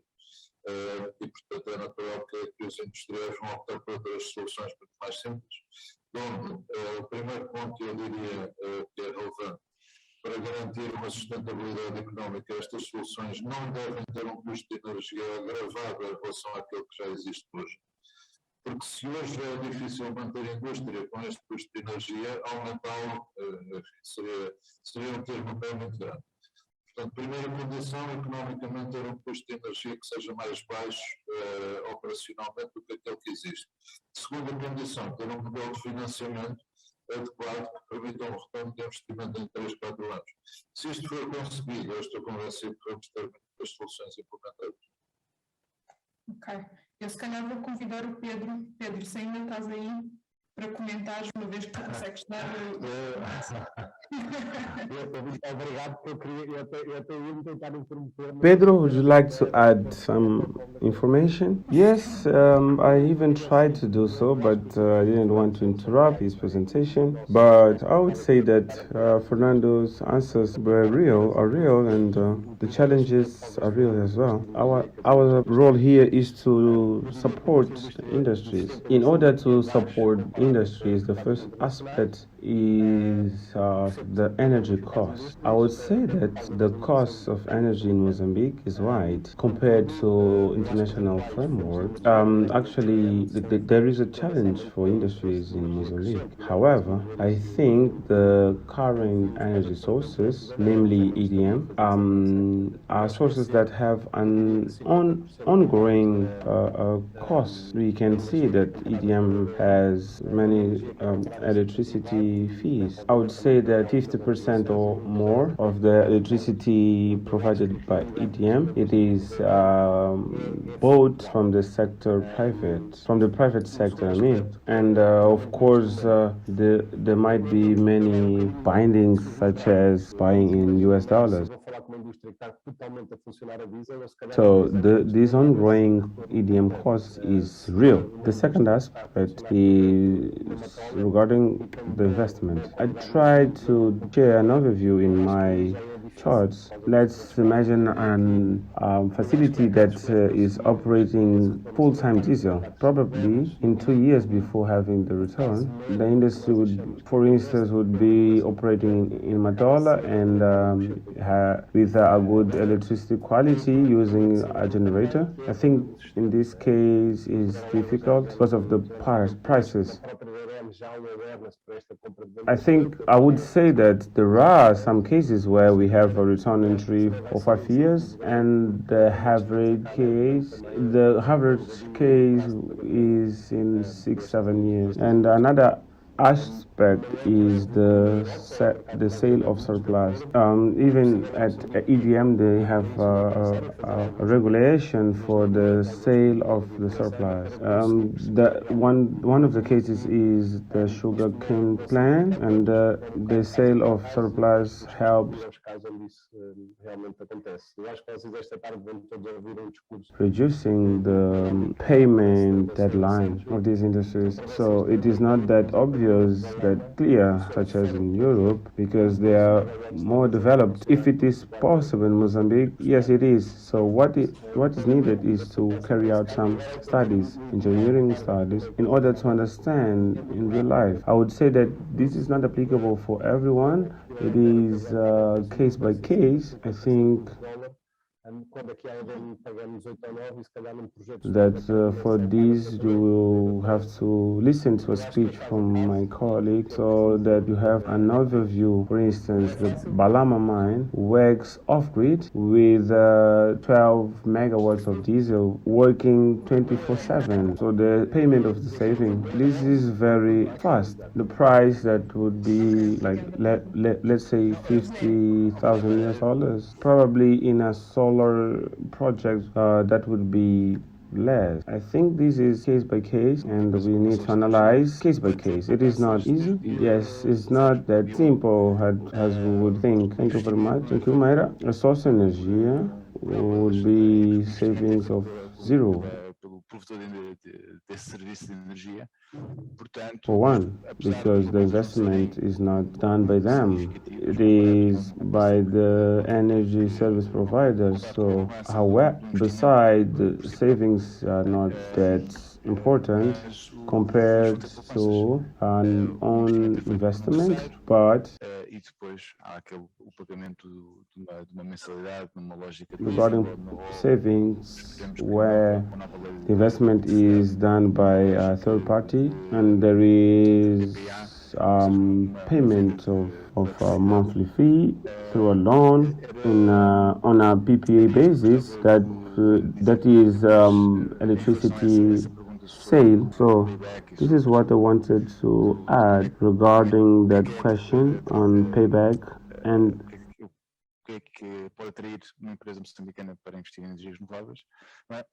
what can attract Mozambican company to renewables. But we also have the more technical aspects of the projects, because the companies that we are supporting, when we look at the use of energy and the type of contract that have with EDM, we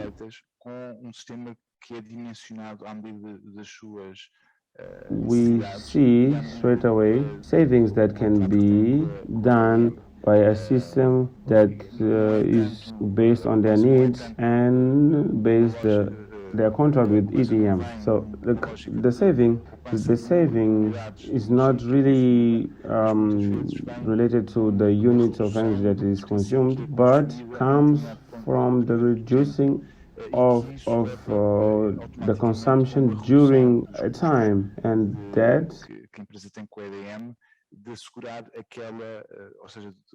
leads to cost reduction of the company with EDM. So and ensuring across, a cutting edge electricity. If the high consumption of the company is linked to the renewables, can save more costs. So, for instance, the reduction of electricity units which are consumed. Thank you, Mayra. Are you there, Mayra? Thank you. I'd like to invite Fernando Oliveira to share the last remark. Are you there, Fernando? Just to add an information regarding the transitions that had place in Europe, in the US and other regions in the world. They did not discuss like economic issues like we are discussing. Since we are in the private sector, it makes sense for us to understand the economic issues and the financing models of these projects. But there is an aspect that I'd like to stress, is what are the support which were provided in the economies and need to make part of this kind of project. That is in corporation level. I think it's important because if we have this component, economic and financial component, this will be benefiting everyone. Thank you very much, Fernando. Can I hand over the floor to you just to add a detail? I'd like to strengthen what Fernando was saying. The important thing is that we do not lose the economic feasibility of the projects. Of course, having a greener energy and a country that invests on renewable energies is very good. But we have to think that interest rates in Mozambique are very high, brutal. The subsidies are not good for the investment. So we have to think that the level of industrialization is not good for projects linked to companies. The efforts of international partners should be on financing support. That is, it's important in the world portfolio on renewable energies. Apart from that, we have to work a lot alongside with EDM, because EDM is an important partner with the private sector. So basically, of course, technical assistance will provide the support, but we cannot think that the great renewable investment is only for greenwashing. It also has to be investments that are sustainable in order to get a good kickoff, I think. Obrigada, Simone. Thank you, Simone. I'd like to thank all participants that commented on chat. Yolad Machava, José Jafar, Philippe Sitor, Jules Kant.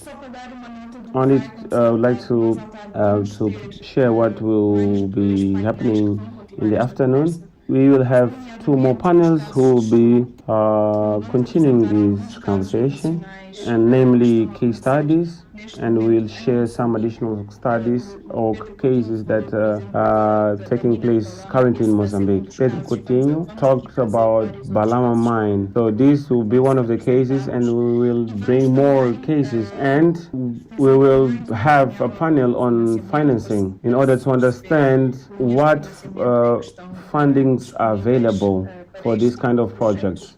So on behalf of the organization and on my behalf, I would like to thank the participation of everyone. Now we shall break, and we have to recharge our energies and have lunch, and we will be back, and I think at 2 p.m. and we will start with the case studies panel. Thank you very much.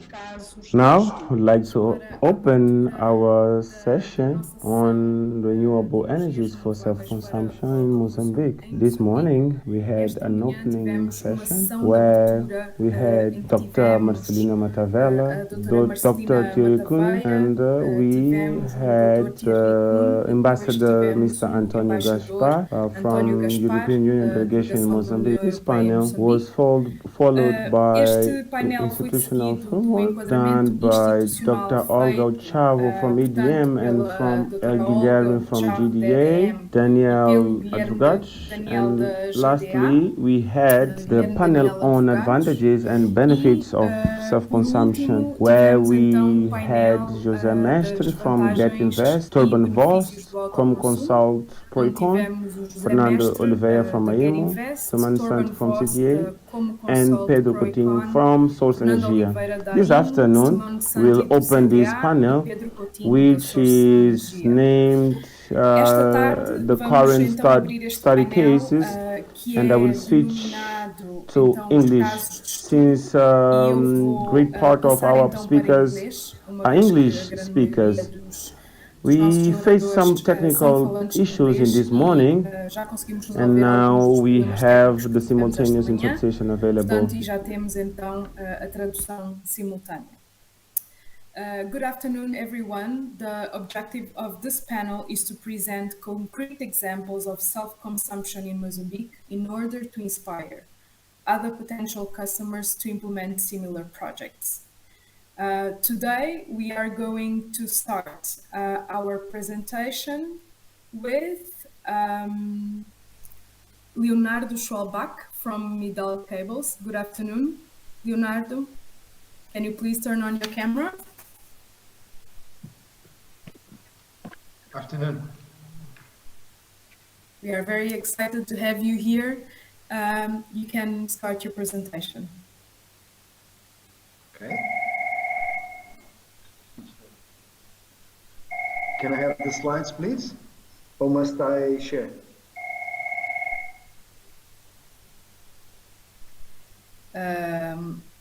Let me check with our team.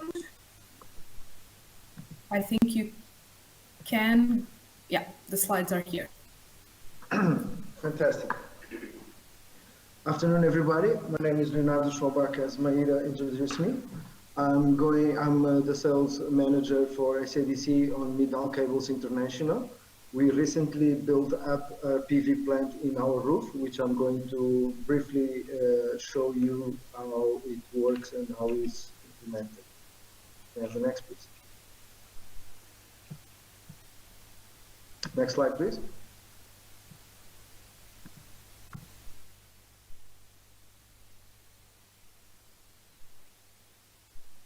Ok, estamos a ter aqui algumas dificuldades técnicas. Next slide.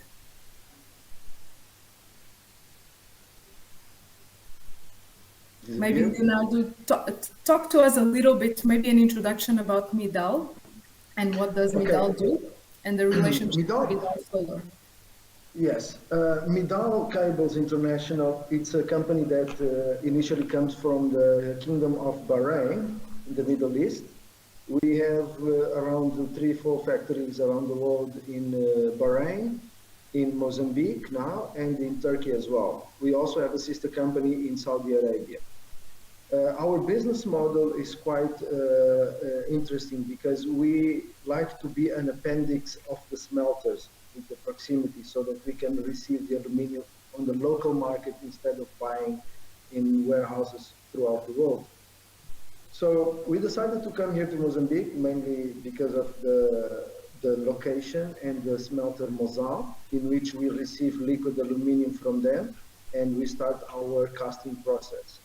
That on the first factory, we make the aluminium rod and alloy as well. We make our own alloy. And we also sell this kind of materials, rod, it's mainly for electrical application. And we sell all over the world, USA, Europe, you name it. South Africa is one of our biggest customers as well.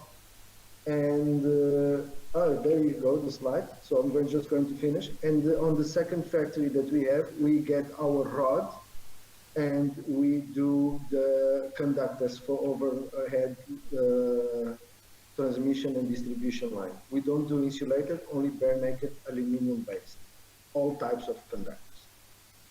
Okay, so we decided to, because of the challenges that we have here in Mozambique in the electricity sector, we decided to invest in our plant by making a PV plant. So we decided to open a company, a sister company from our group called Midal Solar, that we are busy putting up projects all over the world. We are very international. So we decided to, here in Africa, to do a pilot project in Mozambique.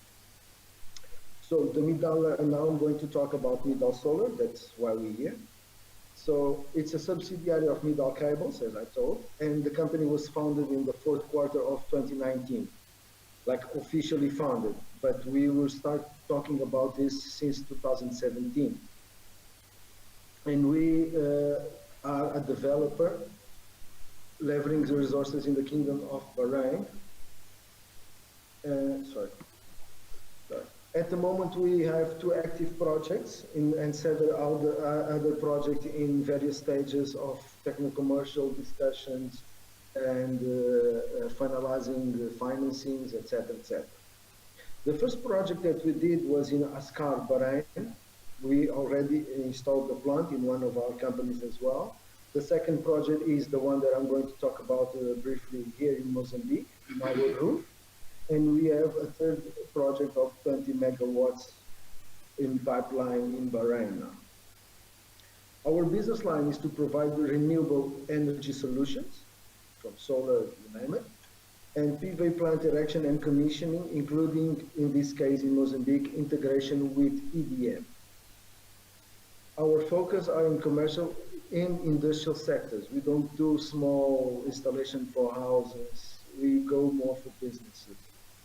Okay, can I have the next slide, please? So what we offer is a system design, then the products, structures, cabling, etc., the integration, installation, commissioning, and the integration with the local utility, and support in financing solutions. we can create a link between the customer and a finance institution for this project. We work with a lot of banks, with a lot of finance institutions, so we have a good relation with them, and we can advise on that as well to our customers. Next one. So these are the motivations, the three main motivations. There was a lot more actually, but these are the three main ones that we would like to speak about. We had a huge necessity of going green. That is the new worldwide trend, and we all need to do our part to the environment. We are in a place we should be responsible for our surroundings. So that's why the main motivation of going green. Then there was the cost savings as well. Annual increase of the EDM tariff here in Mozambique, it's very high. So when we started, it's already gone up a lot. So this, we have some impacts in our businesses. And at the moment, we are saving on average 20% on our electricity bill, which is very good for us. The third motivation was that we had a necessity of an uninterrupted power supply source, because with the fluctuations of the power quality of the grid, which are very high, gives us a lot of stoppage time in our production line and generates a lot of scrap. But a lot.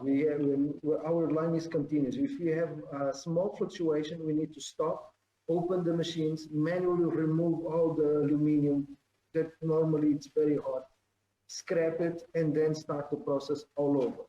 This is a process that is very time consuming, and in this business time, it's a lot of money. So we need to improve our pricing, improve ourselves. The case study for this PV plant in Mozambique, the project location is in Mozambique, Belo 1, more specific, next to Mozal smelter. The capacity is 2.161 megawatts, more or less. The system type is off-grid at the moment.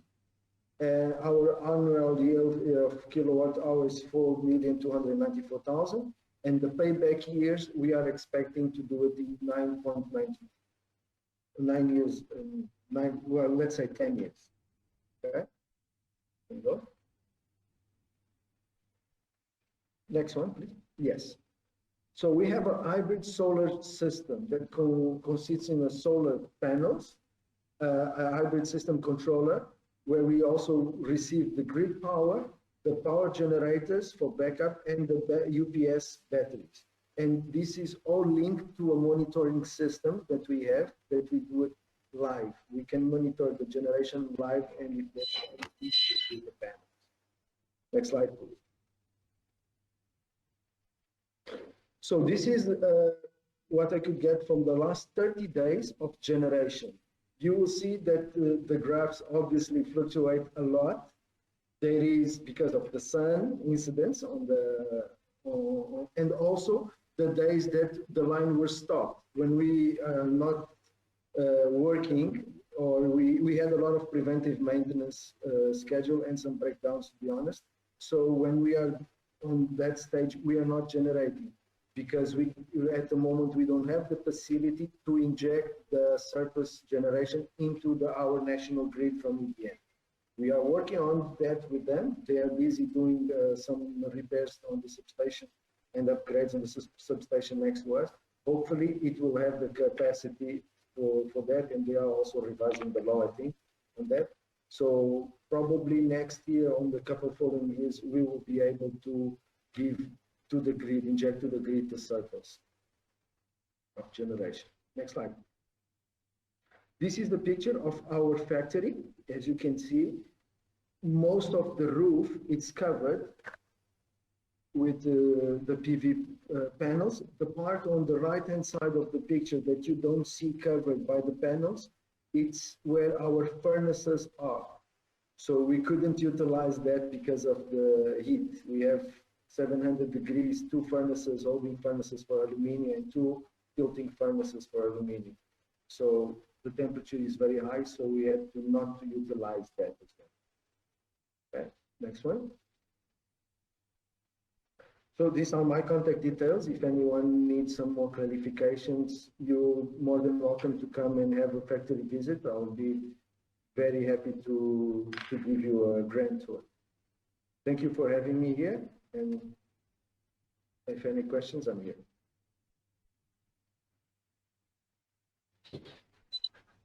Muito obrigado. Muito obrigado, Leandro. A Maíra teve aqui um pequeno problema técnico, mas já vai voltar. Obrigado por esta. Thank you for your presentation. Thank you for illustrating these important aspects of production, and also I think it's the visuals really help. So thank you very much.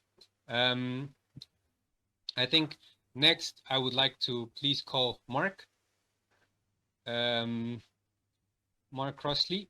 Hi, please proceed with your presentation, and thank you very much for being here. Thanks, Ricardo. So I'm Mark Crossley. I'm the head of commercial finance at Solar Central Africa. I just want to give you a brief summary of our Lng project in Mozambique. Next slide.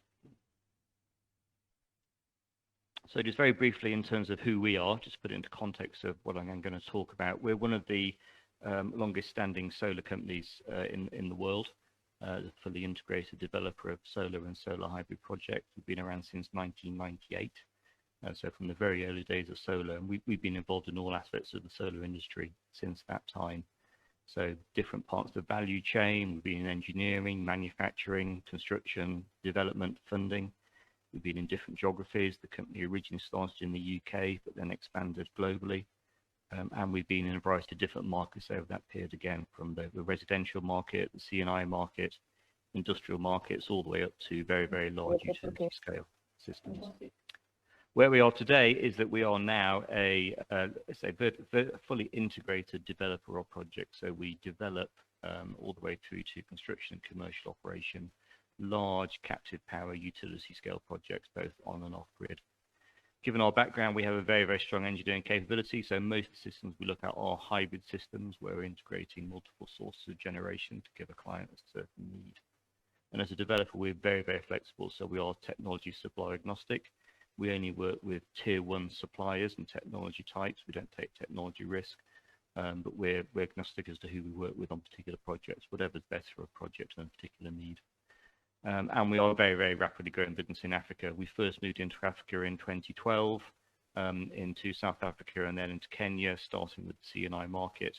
At one point we had by far the biggest market share in the C&I market in Africa. And since then we've moved out of the C&I market more into the large scale industrial and utility scale markets. And so a big pipeline that's now growing. Next slide, please.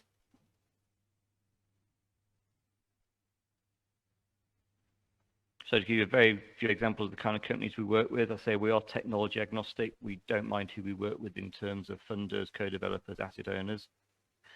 Most of our clients are international, and all the suppliers that we work with and all the things we work with are tier 1. Just to give you some idea of the kind of top tier names that we tend to work with in Africa. Next slide. So the Lng mine itself, I'm not sure if that's familiar to any of you at today's session. It is in the north of Mozambique. It is in Cabo Delgado, fortunately not in the risky area, but it's an interesting part of Mozambique to be working in. And Blama is a graphite mine. It's making high-grade natural graphite. Most of that is going into the electric vehicle market, certainly where its big growth is coming from. It is an existing mine. It's been in operation since 2019. It's a long-duration mine. One of the top tier mines in the world, producing this grade of graphite.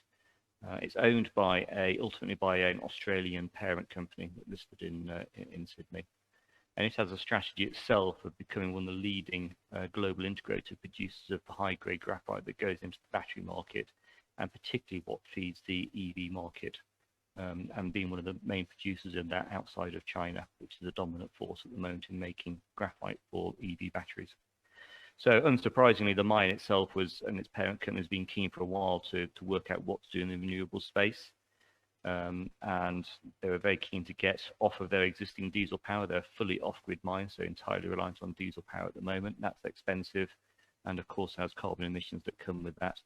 They're very keen to introduce renewables, as I say, to bring their costs down. But of course, as a miner rather than a solar company, they were less sure about how they would want to do that. Next slide, please.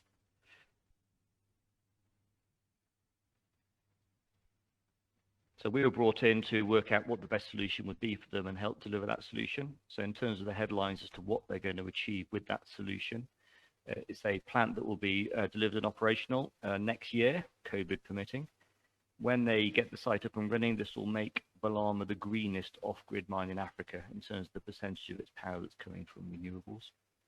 We're offering them a fully funded solution, and despite all the increases in prices across the world at the moment, that is still going to deliver them a significant reduction in their power bills.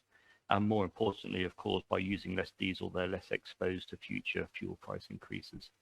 It will also significantly reduce their emissions of carbon dioxide, given, again, less exposure to any future carbon taxing that may happen in Mozambique or internationally. As a listed company, they have very, very high ESG criteria, and this will dramatically improve their ESG credentials, which is important for their investors. And perhaps most importantly at all, this will make their product, the graphite they're producing, in a sense, a greener product. And that's very much in line with what we hear from many mines at the moment, and what many people are having to do, is that as consumers are increasingly focused on the supply chains that go into the products that they are consuming, they are wanting more and more sustainable and more green products. And by making the power source at this mine more green, that should ultimately feed through to the success of the mine, its ability to sell into the end market. Next slide. So as a developer for this project, we dealt with all aspects of getting the project up and running, getting it away. There's of course a lot of complex engineering involved in designing these systems, but there's a lot of other factors that you need to bring into play to get the whole project ultimately delivered. Some of that is technical in terms of what the mine's needs are, where it's getting its power from, how we're sizing the solar and the battery. Some of it's commercial and financial, which of course counts at the end of the day because these systems do have to pay for themselves. A lot of it though is also working through many local requirements. Local laws, regulations for licensing, environmental, social impacts all vary from country to country, and even within a country from project to project. Mozambique itself has its own particular nuances about how the power market is regulated, all the licensing and permitting about getting these kind of projects away, all the kind of environmental, social impact that needs to be taken into account. And as a developer, it's important that we stay flexible and work through all those particular requirements. I don't think we've ever come across a project where requirements have been an absolute dead block to a project, but you have to be very flexible and you have to work around local requirements to get these projects to work. All that meant a lot of time working with the mine to get this project up and running, size it and get it to work through all the local regulations. And we worked very closely with the mine over a number of months to be able to deliver that. And we worked that on a partner model, and that's what we call the energy partnership approach. We're not here as consultants, we are developers, we take risk on our projects, and we align our interests with the mines to make sure we're pointing in the same direction to get the project delivered. Next slide. To give you an idea of what it was that we have designed in on our now starting to implement at the mine. The mine itself, top left-hand corner, has about a 7 megawatt average load. That, of course, depends on its production profile and probably will go up over time. And at the moment, as I said, it's entirely on thermal power from existing diesel engines. Those diesel engines will stay in place. We're not doing anything that removes the mine's current power sources. And that's important because by putting in our system, we don't in any way increase the risk of the power supply to the mine. Because if for any reason at any point in time we can't supply power from our system, the mine can always default to full 100% thermal power. And this is a mine that operates 24/7, so having that security is very important to them. We are going to be installing around 11 megawatts of solar. That's located on the mine, within the mine's own land area. And we're going to be putting in place about 8.5 megawatts, 1 hour's storage time of batteries, what we call BESS.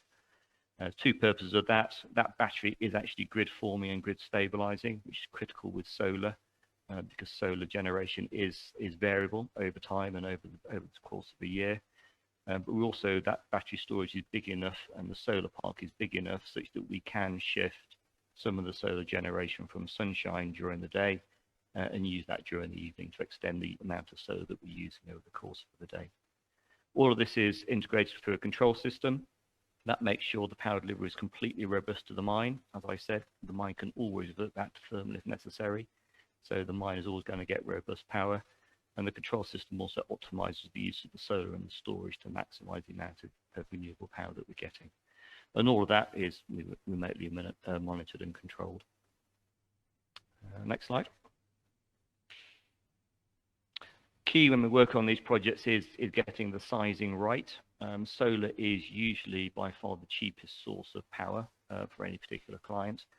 And so one argument is you can always make the solar and solar bigger. You can always store the solar in batteries so that you can use it over more of the day. But inevitably you have some kind of constraint, be it a technical constraint or financial constraint that works out roughly how big you can make the amount of solar that still works for the mine and makes the project fly. Usually clients are wanting to maximize the use of the cheap renewable power because that brings down their total blended power price, and they're wanting to reduce their emissions. So what we do and what we spent a lot of time working on with Balama was running multiple scenarios with different designs of system types, different system sizings, different levels of solar, different types and sizes of battery storage, looking at what all those different system designs would mean for the mine in terms of what its power consumption would be on a blended basis and what its power prices would be. So we're taking into account lots of factors there in terms of the mine's power demands now and in the future, how those demand profiles change over time, how that matches the solar generation profile, how we can shift that using the BESS, and then ultimately how we fund all that, because cost does come into account. So we did a lot of that optimization with the mine as the client. We worked with them to choose what would be the best system that best meets their needs today and also going into the future, based on their future power needs, and chose ultimately the system size that we had on the previous slide. What that means is that they will achieve about 35% renewable energy penetration. That is a relatively high level of penetration.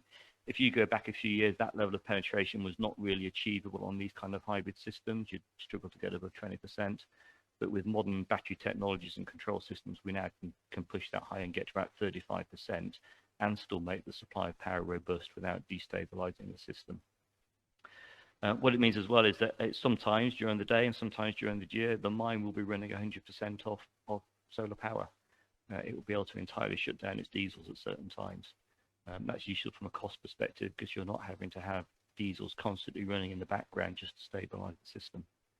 And of course, what that 35% of renewable power translates to is a direct cost reduction in its diesel consumption, also maintenance of its diesel engines because it's less time running, and a direct reduction in its CO2 emissions. So very simplistically, it's saving about 35% of its fuel cost and about 35% of its carbon emissions. We can get those higher. There's scope for the mine itself to improve this once the system's up and running.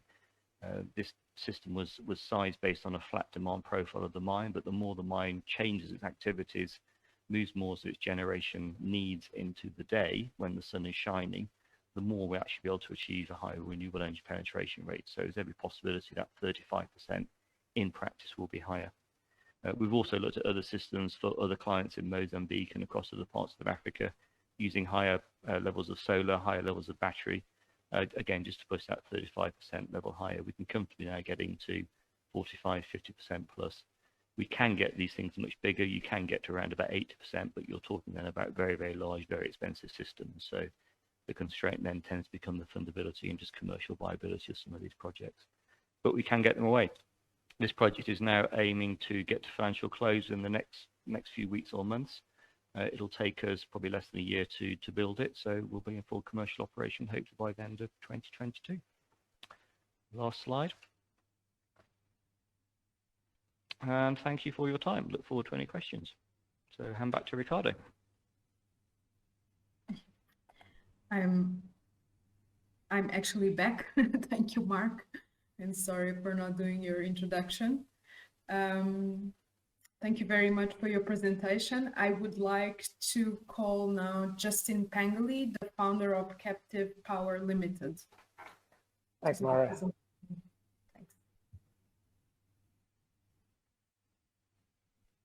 My slide. Hi guys, so I'm Justin Pangeli. I'm the founder of Captive Power. Captive Power is a solar and battery developer, financier, and operator in Africa. We have our first project, an operating project in Mozambique for the Azura Retreats, a luxury hospitality lodge on Benguela Island. Sorry, next slide, please. Captive Power provides finance solutions to commercial and industrial clients in Mozambique. What does that mean? We will take the full development costs of the project, meaning full design, environmental, regulatory and legal processes to deliver a bankable project to our clients and our financiers. We then finance the project on behalf of the client, whereby the client only starts paying for the solution once we start generating the first kilowatt hour from the system. We are one-step shop. We do all of our development in-house and provide all of the development activities to recognize what our clients' existing power costs are before looking at before designing a system that hopefully benefits our clients. We are not an EPC or linked to any supplier. We are agnostic with with our equipment selection and the EPCs that we go through a competitive process to select for the actual construction of the projects. We try to build our systems as robust as possible, therefore selecting whether it's construction companies or technology providers that is best suited for the hybrid project that we're looking at developing. Each system is bespoke to our clients. We go through an energy audit with our clients in a collaborative manner and work out what the actual cost of energy is to our clients, whether it's from legacy diesel generators, whether it's from EDM. We go through an extensive process to understand what the limitations are from their existing forms of energy, whether it's from oscillating grids, low voltage, brownouts, expensive diesel generators. It's our first point of call to understand how our clients are using their power before we start looking at developing a system that will hopefully reduce the cost of their power. All of our systems are designed using sustainable forms of generation. We are focused on a green energy business. We're an experienced operator in the space. We have commissioned now, I believe, the first privately financed solar and microgrid project in Mozambique, which was approved by the Mozambique Central Bank. Part of the process was, working with APIX and CPI, which we were awarded kind of APIX status, which means that the EVA payments and the duty payments on our project were greatly decreased, which therefore benefits our clients as the overall tariff we offer our clients was lower. We don't, walk away from our systems once they are operational. We provide operations and maintenance on all of our systems. We believe we form a relationship with our clients as there needs to be ongoing maintenance and just 24/7 monitoring of these systems to make sure that we are delivering the necessary energy that we have all agreed on the system when we first designed it. Our offtakes are generally between 10 to 20 years. We back-to-back our offtakes with credible suppliers, the extension of warranties to make sure that the equipment can last the full offtake term. We always deliver critical spare parts in case there is an issue with any of the equipment, that we can quickly replace it. Because at the end of the day, we are accountable for the amount of power being delivered from our system. We provide an uptime guarantee to all of our clients for our systems to make sure they feel comfort in the system that we have designed and overly financed and built on behalf of them. Next slide, please. So the first project is a fully off-grid solar and microgrid project on Benguela Island. When first looking at the client's profile, which we did detailed logging for a couple of months and did a full audit of about 5 years of their total energy consumption, we designed a 400 kilowatt fleet plus 928 kilowatt hour Tesla power back facility on behalf of Azura Retreats. The goal of this system is to take them to over 90% renewables penetration. We've seen it through our kind of experience that going any more above the 90% penetration, you end up oversizing a system for a marginal impact, to the client. I can happily say that the last 5 days we've run 100% on renewables. the on-site diesel generators had not had to turn on once. The system was commissioned in September this year. We reached financial close in October 2019 with a construction and operation date due for May of 2020. So kind of highlighting that, a system of this size would have historically taken about 5 months to construct. However, due to the pandemic, it put our construction program on hold, and we're really happy to see that we were able to get the system back up and running and operational this year. I'm sorry, the time's a bit different on that. The offtake agreement is a 15-year offtake agreement where we are saving the client over 35% from their historical forms of power generation. This is also decreasing if we look on it in terms of liters, this is decreasing the total diesel usage on site by over 100,000 liters a year.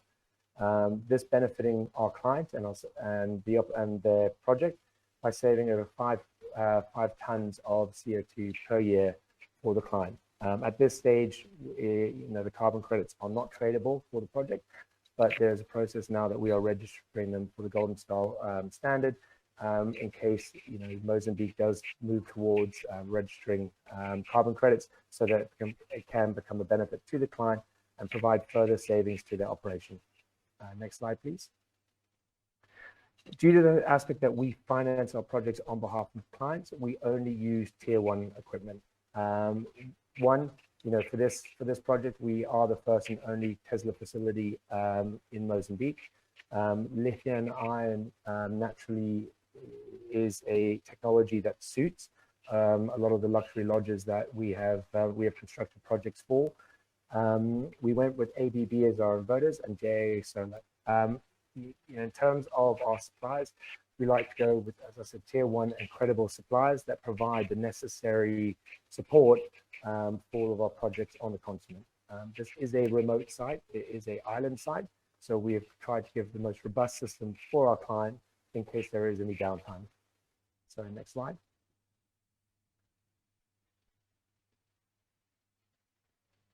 Think now talking about the benefits of a captive power solution. One, decreasing carbon footprints with everyone's awareness towards green energy. This is becoming a major factor to a lot of investors and also corporates around the world. The Azura resort is in the archipelago, which is a heritage site. Again, the client was extremely willing to start transitioning from their legacy diesel and gas generators to a more sustainable form of generation. The reduction in noise pollution, the guests have mostly recognized, and especially the staff, the reduction in diesel usage and the lengthy times of quiet. I believe bird life, they've noticed that bird life to the resort has increased. They are the first sustainable resort within the archipelago. Job creation, part of our process was upskilling various local construction groups so that they could perform the works. Why? This means that for our next projects in the region, we now have a skill base that we can lean on to further reduce the total cost of these systems and also provide the local support that we need when managing these projects on the continent. And looking forward to having any questions fielded at the end. That's me done. Thank you very much, Justin. Really interesting presentation. So we will now change again to Portuguese. Francisco, estás aí?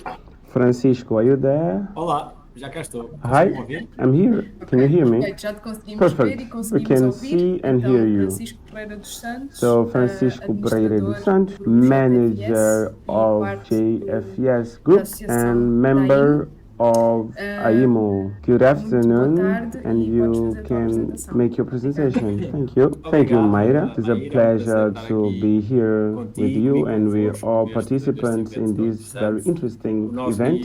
And thank you for the invitation. Our case, probably it is slightly different, but it may be interesting to share with you. We have 10 minutes, so let's jump straight away to the topic. Have JFS group presentation. It is very old group in Mozambique. We have 124 years of history. We work in many business lines, and we are one of the experienced companies in this area in Mozambique.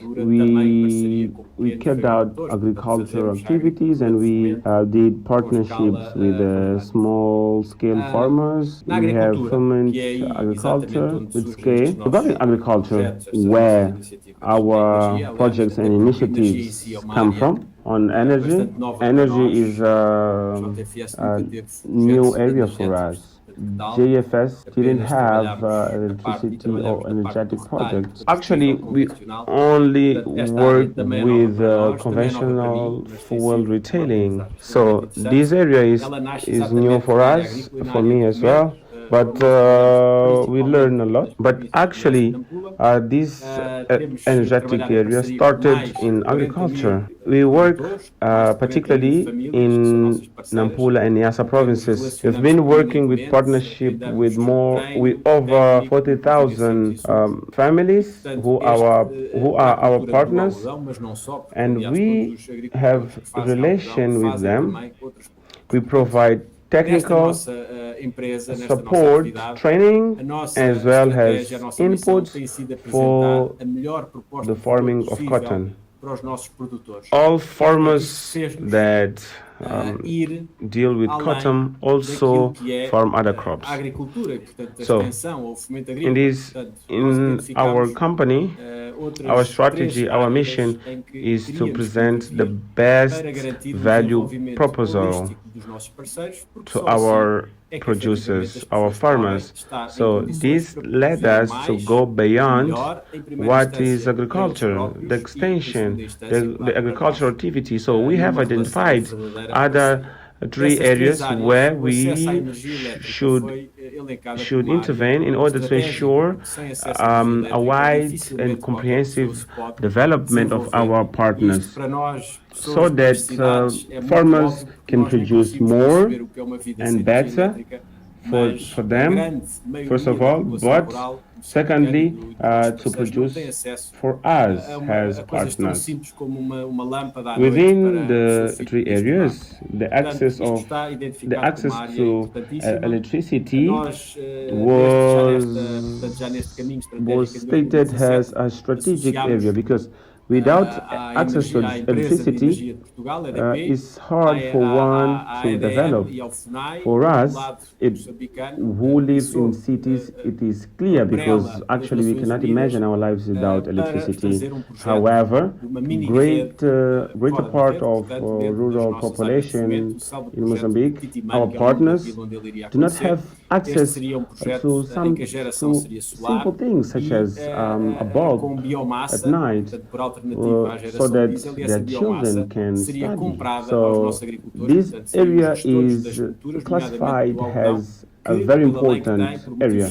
In this strategic path, we started in 2017, and we associated with the Portuguese company, electricity company, ADP, ADM, and FUNAI from Mozambique side. And these are United Nations umbrella to develop a mini grid, off-grid, in our agricultural projects in Titiman village. So this would be a solar project with, and alternatively, the use of biomass, and the biomass would be purchased from our farmers, and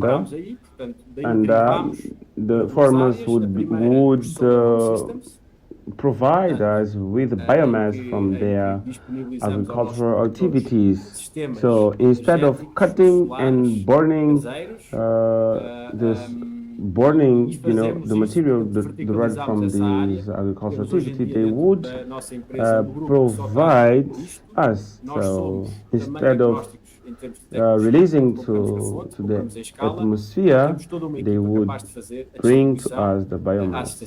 So this concept was established. That was a fantastic project. However, for administrative issues, the project hasn't started yet because it depended on the review of the electricity law. It's still an important project for our history.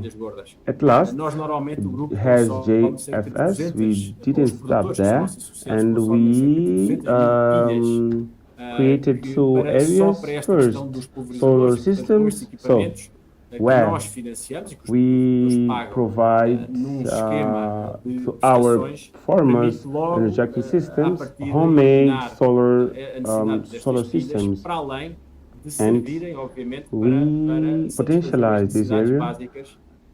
Actually, in our company, we have a group that only deals with this area.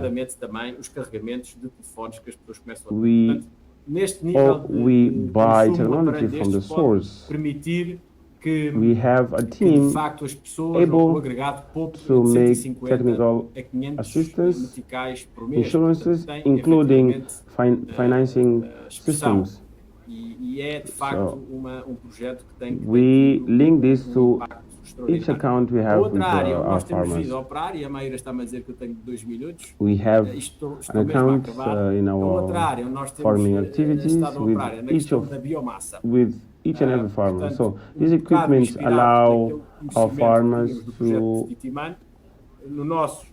operate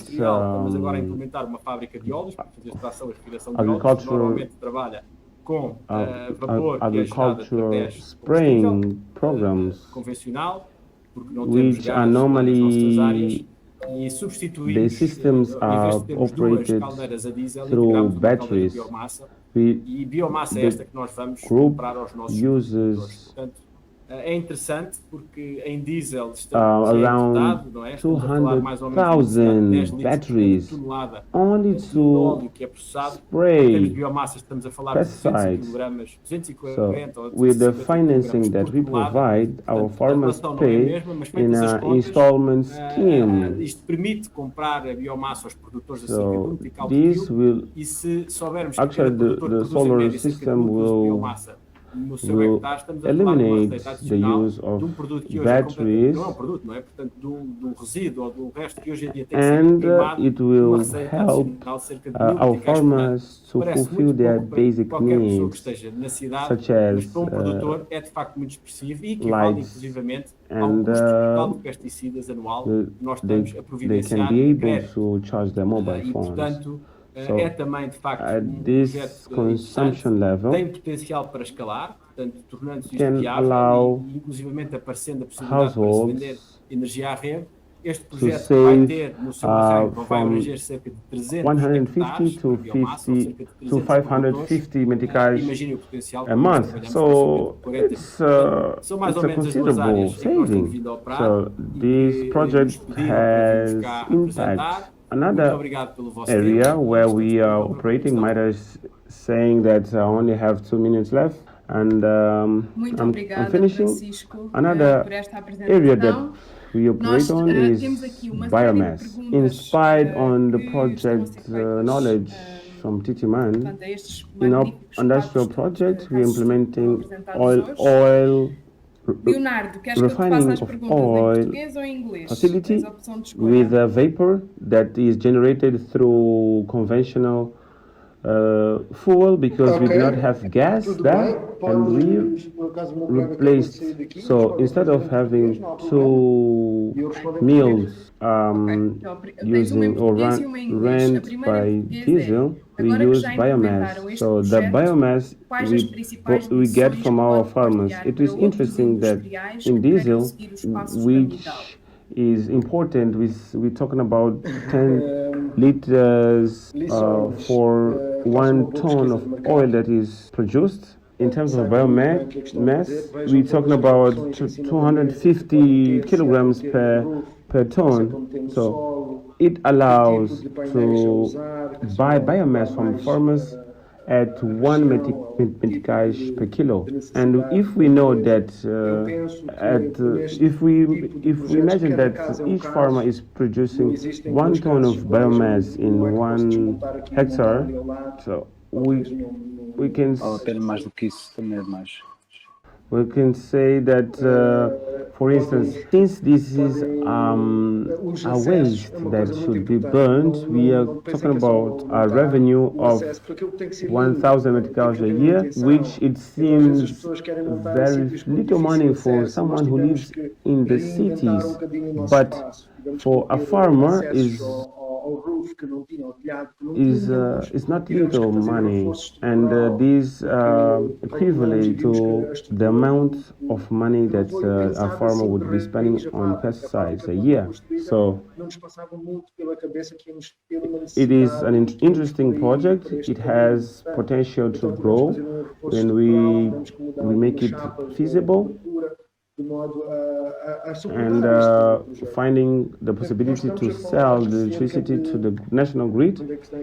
This project will, in its starting point, will cover around 300 hectares of biomass, or that is 300 farmers.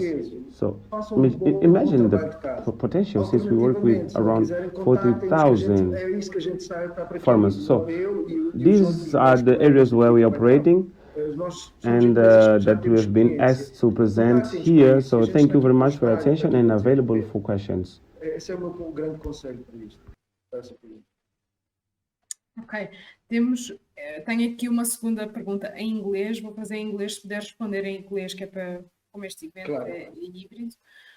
How Midal lines are operated at night with EDM power? Solar takes over during the day only. Yes, that's why we have the diesel power generators. So during the day, when EDM fails or fluctuates, we use the solar. Or when there is not enough solar to power our machines, we use EDM. We use in parallel. It's a hybrid system. And then we have the UPS batteries, that is 360 batteries, 12-volt batteries, that give us 5 minutes. It's just a backup so that we don't have any interruptions and fluctuations. When the solar is not working or EDM is not working, we move to diesel generation. Okay, so at night when we use EDM, we don't have batteries for accumulating the solar. Unfortunately, that wasn't part of our business model because we have EDM, and we opted by having a backup of diesel generation. If EDM fluctuates, fails, diesel kicks in. Okay. Perfect, thank you. I will pass the question now, a new question now to Mark. And the question is, knowing that Solar Century works in a number of different geographies, please share with us the obstacles that are specific to Mozambique. Sure. I think the relevant ones there are around regulation of generation and supply. So you need to be regulated to be able to generate power. What's quite unique in Mozambique is that even for captive systems, if you're setting up a company that is generating the power and selling the power, even if you've only got a single customer, you're deemed to be an electricity supplier under the current regulation. I know these laws are due to change in Mozambique, but the normal model that people hear about PPAs, where independent power producers come in and just sell their power to their customers, is a lot more tricky to get away in Mozambique, and we have to structure around that quite carefully. Other than that, I think most of the requirements are mainly around licensing, permitting.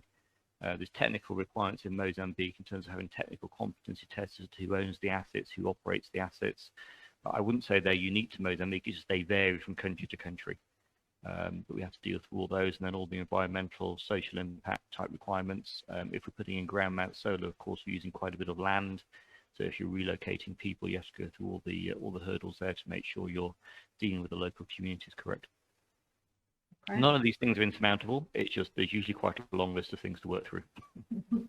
Absolutely.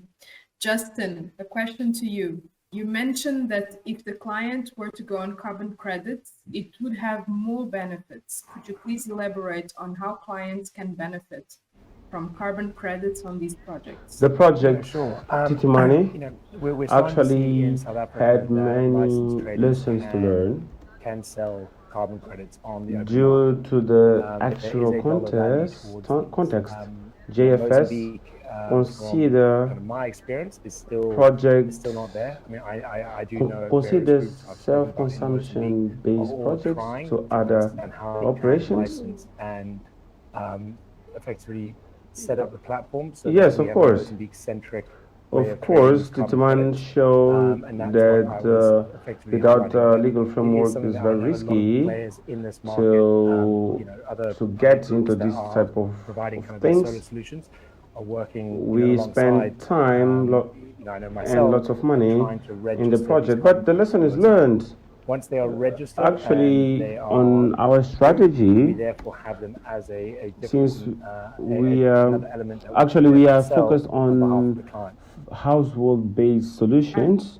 We have many people that need assistance. First, we're going to Francisco. And now Titiman case actually it was not a normal village because there is a great concentration of people. But we still have interest, and we have another side of self-consumption where we are integrating biomass to generate vapor instead of imported fuel. So, and we'll give revenue to the local people. Mas a lição está lá e, portanto, nós mantemos esse interesse. Na nossa estratégia, como expliquei há pouco, estamos mais focados em soluções ao nível das famílias. Leonardo, back to you. And the question is, did you have external support, or you had to undertake the transaction by your own and with your own knowledge?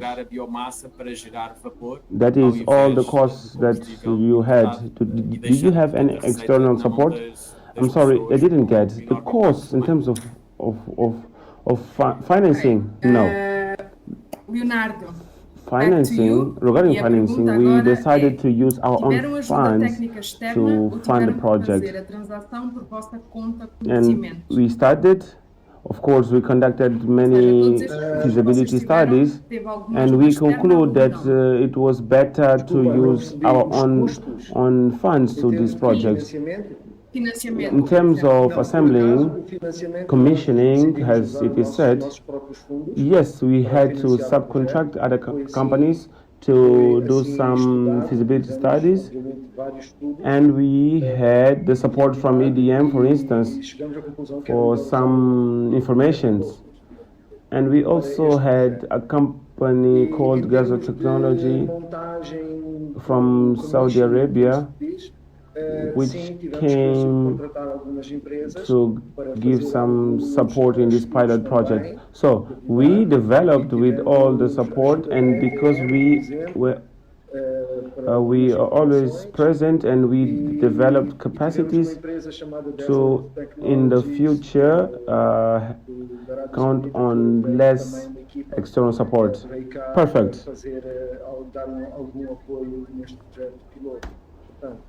Peço perdão por estar a sair de um orador para outro, mas as perguntas vêm de uma forma bastante aleatória. E Solar Century ofereceu uma solução para uma mina. Existem outras operações que recomendaria o uso de energias renováveis? Existe uma grande empresa que tem uma necessidade de energia renovável. Na verdade, trata-se de um exercício de contenção de custos, porque a energia da EDM tem a tarifa que apresenta. Na verdade, este não se trata de um caso apenas de Moçambique, trata-se de todos vários países da África, onde este debate do uso de fontes sustentáveis tem decorrido, porque há necessidade de conter custos na necessidade. Portanto, trata-se de um aspecto projeto global. E, portanto, qualquer organização, empresa que estiver a usar bastante energia vai se preocupar em contenção dos custos e, obviamente, que isto implicaria mais emissões de dióxido de carbono. E se Moçambique pretende contribuir para a redução das emissões de gases de efeitos de estufa, deve pensar nesse tipo de soluções. Na verdade, agora, raramente existe o problema de tecnologia. Eu estou ciente de que os problemas tecnológicos são bastante fáceis de ultrapassar e na verdade, trata-se do que o cliente pretende alcançar. Poupança energética, poupança de custos energéticos e redução das emissões de dióxido de carbono. E, portanto, nós trabalharemos sempre de modo a poder responder à procura do cliente. Na verdade, nos dias que correm, não se deve ignorar estes aspectos que acabei de elencar. Já não há desculpas em dizer que não é um sistema fiável, é instável, vai desestabilizar os meus geradores, eu vou ter flutuação da voltagem. Na verdade, todas essas desculpas ficaram para o passado. Os sistemas modernos estão ligados à tecnologia. Justin, partilha da mesma ideia? Nós gostaríamos de saber qual é o setor mais promissor em Moçambique. Definitivamente, eu penso que há mais testemunho em Moçambique que estas fontes alternativas são fiáveis, tanto até agora tem-se demonstrado uma solução viável e qualquer cliente que mostrou ter dificuldades ou problemas com a geração de energia, nós damos respostas. E eu que tenho visto em clientes de Maputo, no norte, na verdade, a EDM fiável razoavelmente. Na verdade, existem algumas dificuldades que têm impacto na voltagem do sistema. O que nós podemos observar, geralmente, são as funcionalidades de apoio. A energia solar apresenta uma solução em que é alternativa, porque ela apresenta baterias, não depende das ligações da rede nacional. Obviamente que existem grandes casos de negócios para os operadores fora da rede, sejam operadores de energia solar ou também energia que deriva do diesel. Todos os outros custos relacionados a esta geração de energia, seja a aquisição de combustível e etc.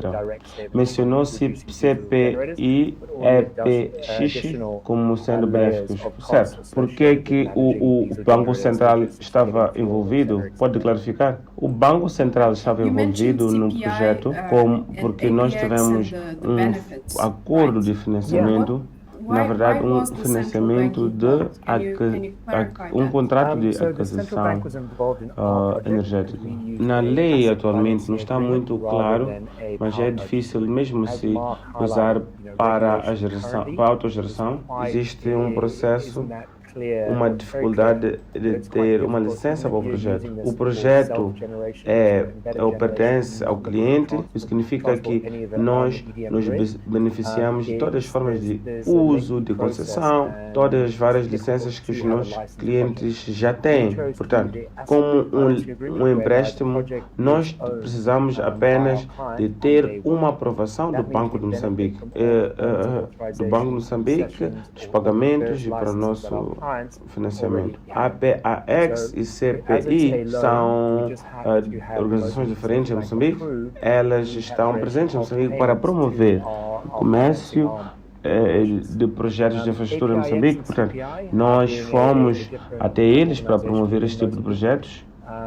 They are there to promote trade and infrastructure projects in Mozambique.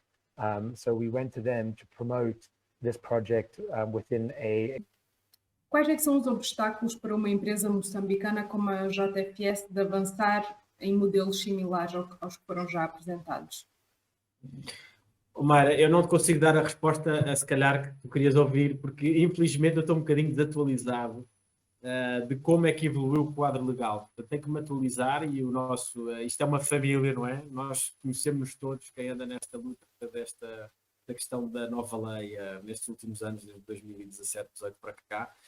Mas acima de tudo é isso, tem que haver um quadro legal claro e o assunto não era nada simples. Portanto, haveriam algumas áreas, entretanto aqui os meus parceiros já enfocaram em alguns pontos sérios. Obviamente que sem isso ninguém vai investir, não é? E nós nessa altura de Titiman, aquilo na verdade era um negócio social, porque nós propunhamos verdadeiramente era demonstrar e todas as receitas que o projeto desse ou lucros seriam reinvestidos, portanto não havia sequer uma perspectiva de negócio.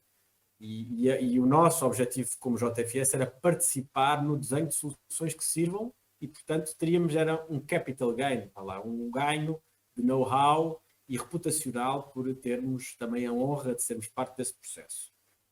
Mas isto tem que evoluir para uma lógica comercial para as pessoas investirem, seja como a Midal aqui explicou, ou outros, não é? De facto ter uma energia mais estabilizada, mais segura, ou eventualmente para se vender excedentes à rede também, porque a nossa rede precisa e, portanto, todos esses esforços são bastante bem-vindos.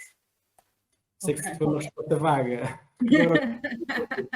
Não, mas é totalmente válida. O objetivo destas sessões é mesmo que as pessoas possam ver os diferentes modelos que existem, como é que chegámos a este ponto. Esta manhã tivemos as apresentações, tanto, por exemplo, da doutora Marcelina e também da doutora Olga, da EDM, que mostram que estamos a avançar para um quadro mais abrangente e, portanto, várias dessas opções vão se tornar possíveis a partir da nova regulamentação e, portanto, estamos todos a ouvir como é que estes casos de estudo funcionam e funcionaram no passado, sendo que Titiman, como foi mencionado anteriormente, abriu aqui o caminho para que alguns destes projetos se pudessem desenvolver. Então, com esta nota, eu gostaria muito de agradecer a todos os oradores, e eu vou dizer o mesmo em inglês para que possam perceber. Maíra, desculpa, eu não sei se posso cortar, se temos mais de 30 segundos. A mais-valia que posso dar é que quase todos os outros projetos estão a incidir em solar, que é a tecnologia que está mais madura e para estes projetos mais comerciais a solução está aí. O que Titiman também trouxe foi a questão da biomassa. A biomassa é um feedstock em Moçambique brutal. Sei que não é o modelo perfeito ou completamente carbon free, porque passa pela, seja a gasificação ou a combustão da biomassa, mas ela está presente. Portanto, nós estamos a aplicar essa solução e todos os anos os moçambicanos queimam 4 milhões de hectares que são ardidos por ano, de uma energia que poderia ser usada para outros tipos de coisas. Portanto, há aqui uma oportunidade e nós, empresários da terra, também temos que enfocar nisso e não apenas o solar. Desculpa. Não, perfeito. E penso que uma das coisas que foi mencionada na tua apresentação anterior, que eu tive a oportunidade de estar, é que vocês têm 45 mil small scale farmers, ou pessoas que estão a trabalhar na agricultura, portanto, todos estes estão a produzir algodão e outras, e, portanto, todos estes apresentam este resíduo que depois que poderá ser transformado em energia.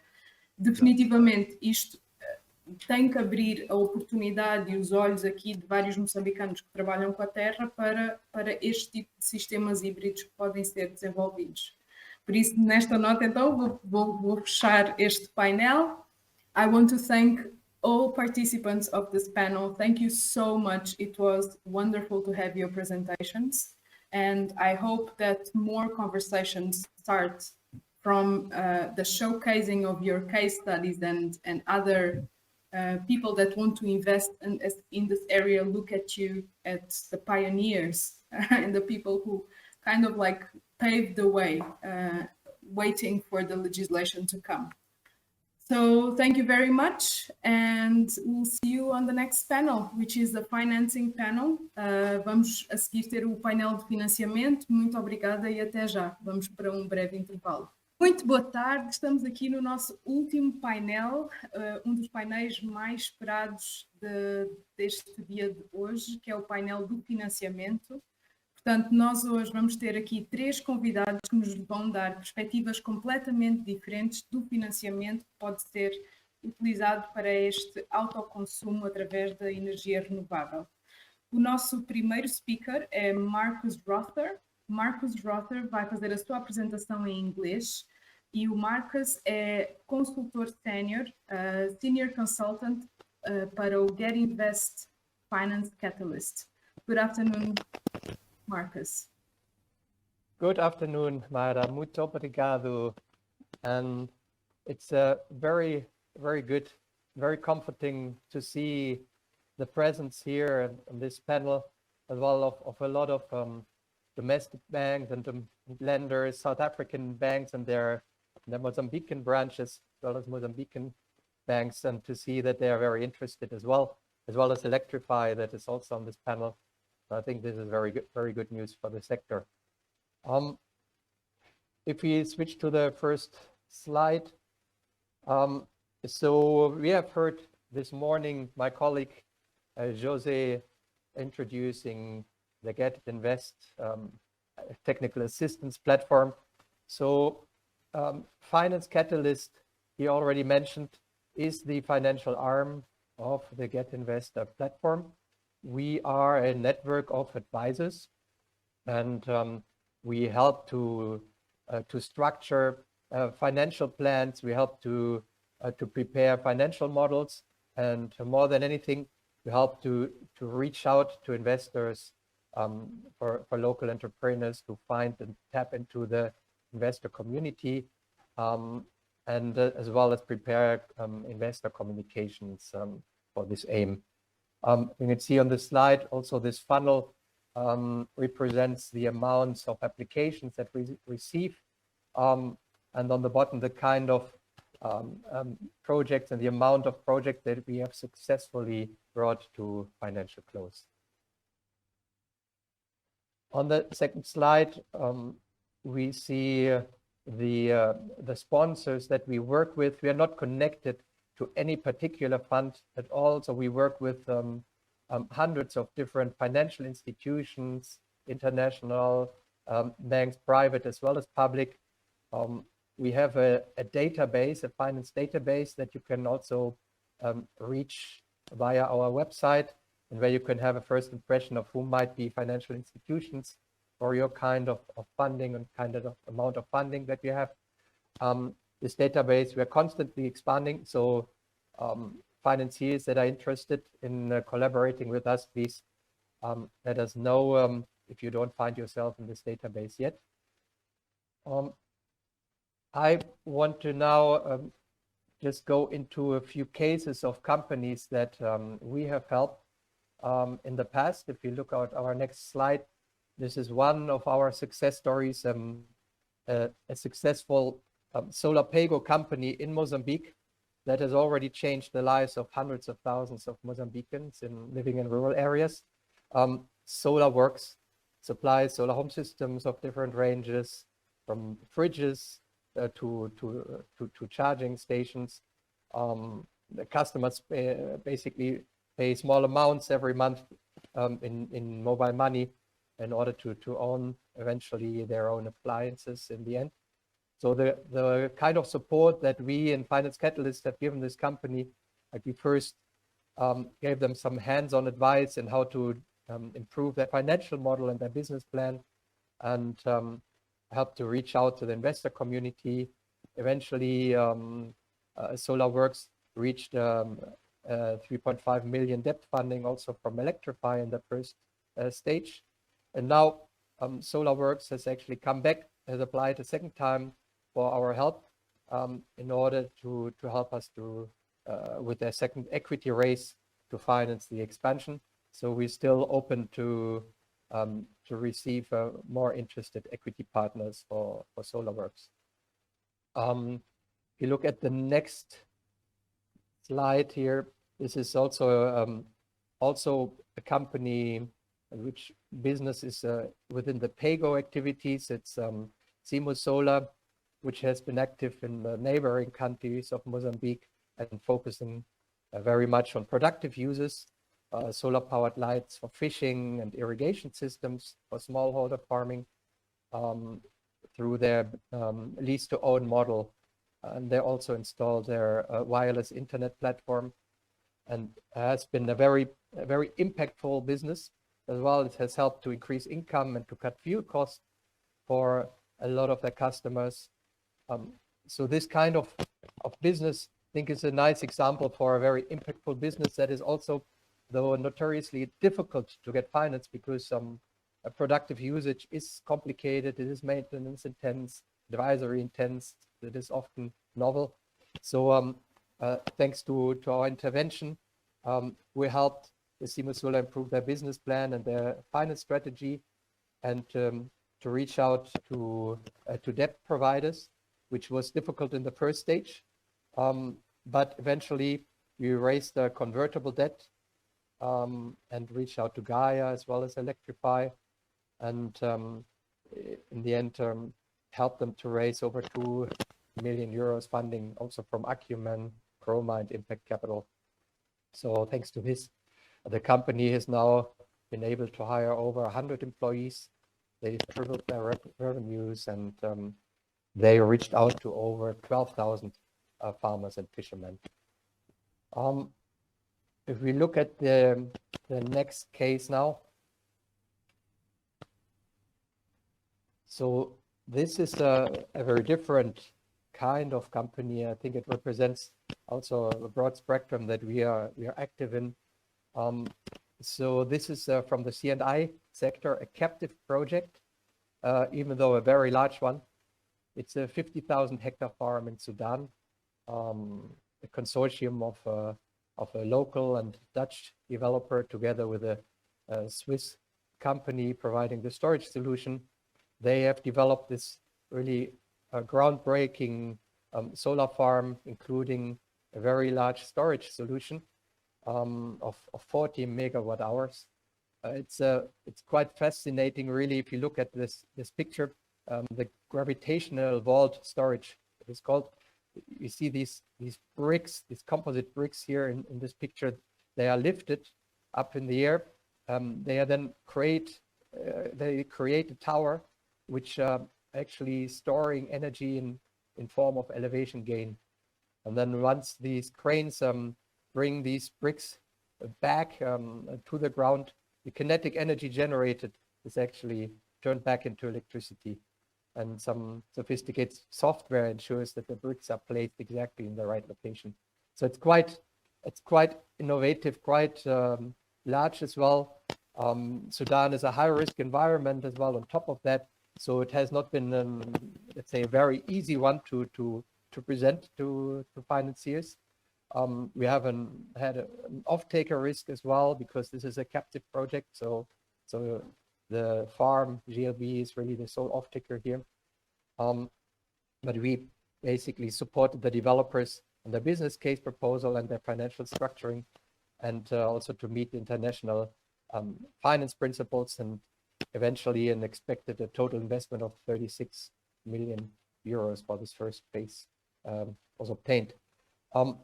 If we try to get some learning out of this captive project, look at the next page. What was helpful in this particular project was that the investor also took a stake in the SPV in the end.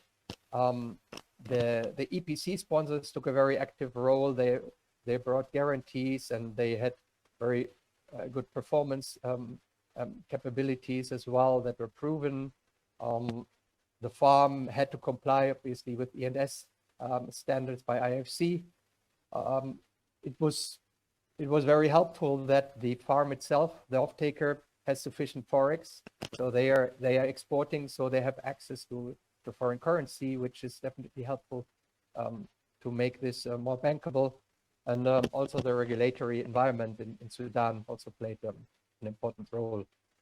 So if we look at the next stage, the next slide, so we see basically the points that I mentioned, learning from the last case. The C&I market so far, even though it is growing fastly, it is still concentrated in a few countries where favorable conditions come together. In particular, Nigeria, Ghana, and Kenya have been the most important markets so far for C&I. In Kenya, for example, we have seen projects in flower farming, tea industry, malls, public institutions like universities, and so on. We are seeing increasingly storage becoming an element of these projects, not necessarily long-term storage, but as a half-hour grid stabilizer. This is becoming more and more the norm. So what are basically the drivers and the challenges? So the drivers, you can see is, of course, the solar, having a good solar resource, having high tariffs usually, so good electricity savings, and often another motivation is also the lack of reliability within the grid. If you look at the next page, we see also the challenges that we are facing. Some of these obstacles probably sound familiar to Mozambican customers. So it is still very much pioneer. We have a relatively small base of larger customers so far. Finance so far for C&I has not been readily available, has been expensive, and collateralization was very high. And also we didn't necessarily have a shortage in electricity here. If we zoom into Mozambique on the next slide, we actually see that Mozambique, despite what might be conceived by a lot of consumers in the market, the cost in the Mozambican market of electricity is actually relatively low compared to most countries in Africa. And the supply security is actually not particularly bad also in comparison. So these are some of the major drivers for C&I. This is not really in favor like of creating very strong business cases for large C&I projects so far. So that's why I guess also in this event we are focusing very much on self-consumption. So we are focusing on those cases where the grid is not available, and so those cases where farms may pay very high capacity charges and peak loads. I've seen some cases where indeed, despite a relatively low electricity tariff in the country, farms are paying like 24 cents per kilowatt hour. So these are cases where solar C&I for self-consumption already makes a lot of sense. And I think it will be very interesting to connect with distributors and domestic banks, and also bring them together, maybe in this event or the next event, and talk together and see how maybe distributors can work together stronger with domestic lenders in offering financing solutions to their clients, maybe together with some of the Mozambican banks or South African banks. So if we look at the next stage, what are the kind of clients that we in Finance Catalyst support? So we are, the next slide, please. We support developers, leasing companies, advisors, also financial advisors, banks, universities. We provide development support. We can help to aggregate smaller C&I projects into a portfolio to make them more attractive for financiers. We help with the financial modeling, and can also advise with regards to negotiating PPAs and shareholder agreements. And of course, the discussion with financiers. The next slide shows you our link, where to apply to Finance Catalyst. So this is where you apply, and you get asked a few questions and get asked to attach your business case, and two of our experts review applications, and then usually within 3 to 4 weeks there's a decision whether cases are being accepted. So it's a very quick turnaround. Okay, next slide. You can see also my personal email, and feel free to reach out to me if you have any more questions. Otherwise, I'm looking forward to the Q&A session. Fantastic, Marcus. We hope that you get a lot of emails after your presentation today. There are close to 200 people on the previous panels. So definitely we'll see the interest from the industry coming to you, hopefully. All right, now on to the presentation from Bernardo Paricio from ABSA. Bernardo, are you here? I'm here. Good afternoon, everyone. Good afternoon, Mayra. Distinguished panelists, Mike and Quentin. It's a pleasure to be here once again, invited by Ler to speak about the topic which particularly I'm passionate with, which is financing to renewable energy. And it is being implemented in a region where there are good conditions to develop in this sector. So it is an opportunity for me. When we look at renewable energy sector, specifically applicable to industrial and commercial segments, for a country, for a wide country as Mozambique, with several commercial and industrial poles, the opportunities are greater than smaller countries or where there are more developed grids, such as we could see in Europe or even here in South Africa. This is an opportunity to develop the segment.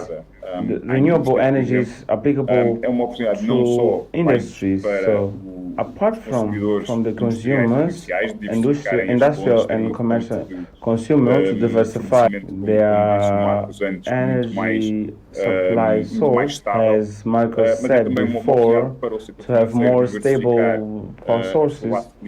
It is an opportunity as well for the financing sector to diversify their client database. Particularly, it is an opportunity for the industrialization of the country. I say so because a country like Mozambique tends to focus on three commercial and industrial poles. Maputo, for instance, we have another pole in Beira and up north, Nampula and Nacala. And one of the reasons is clearly the access to electricity.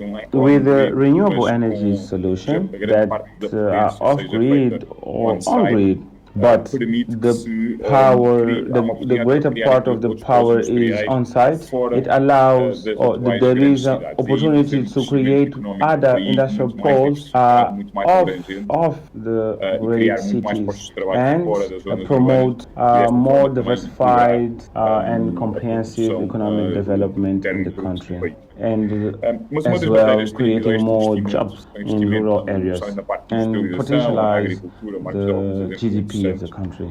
But one of the challenges in investment in industrialization and agriculture and other segments is infrastructure of the country and access to electricity. If I share an example of agricultural project which needs, let's say, irrigation and which has a strong component of electricity to transport water, for instance, macadamia crop. We have projects that are very far from the power plant sources. Electricity transport is very complicated, so it is not neither practical to put transformation in that agricultural project because there is no enough electricity, and some of the cases the railway infrastructure to transport the crops, the railway are not efficient. So a solution that allows to bring transformation that can be of raw material or agriculture products, so closer to the farming sites. So electricity generation is a great opportunity for these cases. We present the solution of self-generation, captive energy as a solution. On the country perspective, I think we have a lot to gain, either migration sector or irrigation sector, agricultural sector, or manufacturing sector, this is a great opportunity. Well, by the financial side, since I'm here representing and defend the economic growth, this is an opportunity in terms of loan growth. Our growth portfolio, our loan portfolio, is a way to promote renewable energies, and we all know that we have our DSG objectives, and all banks in Mozambique, at least, I know that many banks have sustainability, have clear sustainability objectives, and this passes from promoting renewable energies, but also to have indirect exposure to the economy, key economy sector. Any bank in Mozambique must analyze what is the key sector in Mozambique where we'll focus their loans. So that can be natural resources, agriculture, or consumption, or manufacturing sector. An opportunity for the bank. And talking of ABSA, this bank is really focused on value chain energy of our bank, and we have a strong knowledge of the sector and the value chain. We can see that there are many opportunities. The financial sector in Mozambique is very liquid. This is a sector whose percentage loan is relatively low, and so there is room for growing in terms of loan. As I said, we have loans to key sectors. So self-generation is indirect loan exposure to the sectors. We have know-how. We have ABSA. We have teams that work with specific sectors, for instance, agriculture, energy. So we understand well both clients and the project and self-generation project itself. There is willingness to invest on this. What are the challenges? We need to know that when we start building a business case on self-generation, it's a project that must work, so that it must work for the energy developer or to the host, or the financial component. So me as a bank, I know that I am a supplier of our clients. So the way we make the pricings, the costs, the deadlines, all of these have influence in the final client cost. So these kind of projects will have a direct impact on the fees. So we need to be aware that there are certain rules that will impact on the fee. There are topics related to financial costs and related to regulations. And there are topics related to loans. Probably I would isolate the risk of loan, because it depends on who is the host and the capacity, strong balance, and naturally the risk. So the bank understands what is the risk. There are some projects that are still in the beginning, so we know that the risk is slightly higher, and there are, of course, there will be other host clients will be less strong, apart from regulation. Regarding international investors, there should be a clear relation with the client in Mozambique, and all international payments and advance payments that has a specific regulation. Of course, there is also the issue of currency. Made in foreign currency for non-exporters clients, and normally banks are not willing to fund in foreign currency. Clients that are not exporters. Captive energy is not exporter, so they will be selling energy to another domestic client in Mozambique. In this case, it will be very hard to finance in foreign currency. If the host is exporter, the best solution is that the financing is direct to the host, not to the developer, because the host, when receiving foreign currency, and as well as the deadlines for financing in meticais are shorter than the financing in dollars. And the bonds in our market do not go over 5 years. Of course, we will have a shorter. If the host has the financing in meticais, so if the host has revenue in meticais, the financing will be meticais. If the host has in US dollars, the financing will be in US dollars. So, having said that, it is not impossible to fund the project, and for some companies they can say that, oh, we use local currency, so how can we get financing? Everything is reflected on the fees. It's something that who will be benefiting from this fee? The host will have to decide how the fee is compared to a fee that has access via EDM, or if it has access to electricity. So electricity is one input to agriculture or industrial or transformation project. No, so this is more one input that will have impact on the fee. So this is a matter of analyzing the impact on the final product, and most of the times it can be a single solution. If all the components regarding costs are competitive,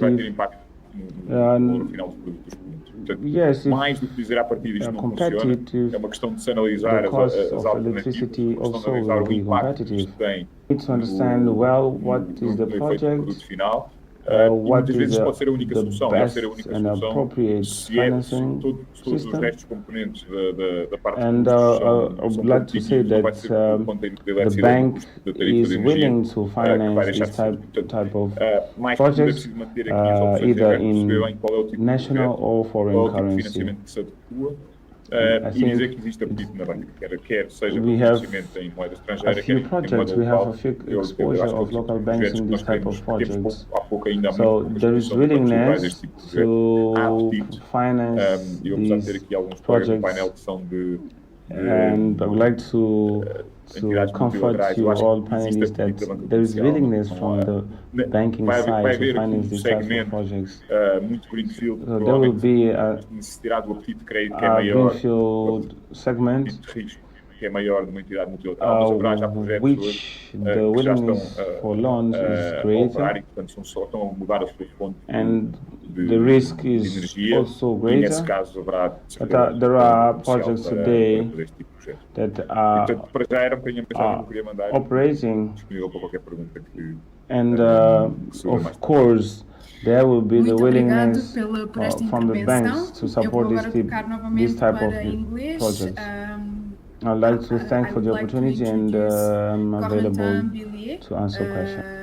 Thank you very much for your intervention. Now I will switch to English. Are you doing an intervention, or you have a presentation? Yes, I do have a presentation. Yeah. Okay. We can see it. All right. Thank you very much. Good afternoon, everyone. It's my pleasure to present Electrify to the whole panel today. So maybe a quick word on myself. I'm an investment officer at EDFI Electrify, and my role is to source investment opportunities in the renewable energy space, especially focused on sub-Saharan Africa. So next slide, please. As a short introduction on Electrify, we are a European Union investment facility. So that means that we have received funding from the European Union to have a very specific mandate to accelerate the renewable energy transition in Africa mainly. And we invest in usually very early stage projects or companies that has as a focus to really accelerate access to energy or the generation capacity. We have some criteria that we always look at whenever we have a new investment opportunity, is that as an EU-funded facility, we constantly look at what do we bring to the table, what is the additionality, as it's said in the first point, that we bring to the project. So whenever we look at a new opportunity, we would check if there would be local employment favor, if there would be some local banks or local investors involved in the project. So these would be very important criteria for us to look at. Very importantly, we constantly look at the impact that is generated. So usually we would monitor what is the access to energy that we will create with our investments. Next slide, please. So this graph here shows you where Electrify usually intervene in the investment process. So it's very general, but here you can see that a company usually starts with the incubation period where you would have an idea, a bit of money from friends or family, or you could have some grant support, some advice also from local players. And then once you have a proof of concept and the company or the project is already proving sufficient track records and is it in its initial growth phase, this is where Electrify would typically invest. So we would support the company or the project financially to get them to the next stage of scale, which you can see on the right-hand side, where the company would have then sufficient funding to then scale and expand the operation throughout the country or even in other countries in the region. Next slide, please. So this slide summarizes our offering. So what do we offer to the companies or the project that has as a mission to increase the access to energy? We offer very flexible instruments. We can offer debt products. We can do what we call quasi-equity. So it's a hybrid debt that's in between capital and debt. So as an example, you would have a convertible note, which is often used in growth stage companies. And we can also invest in equity. So meaning that we would become shareholder of the company. Very important, but we do not take more than 50% of the total financing project cost. So for instance, if a company is looking to raise 3 million US dollars or euros, Electrify can't invest more than 1.5 million. The tenor is usually the maturity of our debt project, which would be around 7 years on average. And in terms of investment size that we can do, we are again very flexible, and we can invest as little as 500,000 euros up to 10 million euros or the equivalent in US dollars. Next slide, please. So this slide summarizes the kind of business models that we support, and they are structured around 5 broad categories. The first large category is what we call the mini grids, which are small central photovoltaic stations that are developed to provide energy access to rural areas. So this is typically the kind of business model that is relying on grants, but also would need some debt funding or equity funding, and where Electrify could intervene to help develop the mini-grid sites and expand in the region. The second business model that we usually support is called the solar home systems. So this is a term used for small solar photovoltaic solutions that are not connected to the grid and providing basic electricity needs for rural communities. So this would typically be the companies that would target remote communities or households that are not connected to the grid or can't afford the grid, or because the grid is not reliable. So I'll give you an example. We have financed a solar home system company last year in East Africa that is developing solution to connect a few lights, to recharge phones, or to even have a small productive unit, so that it's targeting micro businesses or micro entrepreneurs to power electricity for small libraries or to generate some businesses there. The third business model that we support is called the IPP. So these are usually very large projects that would involve multiple stakeholders, developers, and EPCs, etc.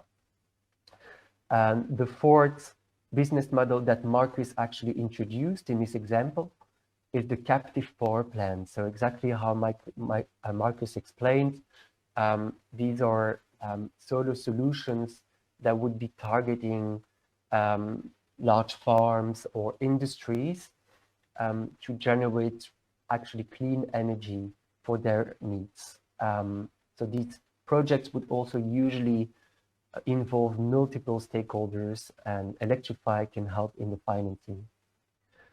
Other than that, we support still other business models related to renewable energy. So it could also be hydro or biogas technologies, or the productive use sector as we initially introduced. Next slide, please. So this slide shows you a global footprint. So we're quite active in Sub-Saharan Africa, as you can see. At this stage, we have as a strategy at Electrify to really focus on how we call our country windows. So meaning that we would only invest in a dedicated funding facility that we have for specific countries. We have country windows in different countries in Africa, in East Africa, in Kenya, for instance, or in West Africa, in Benin or Côte d'Ivoire.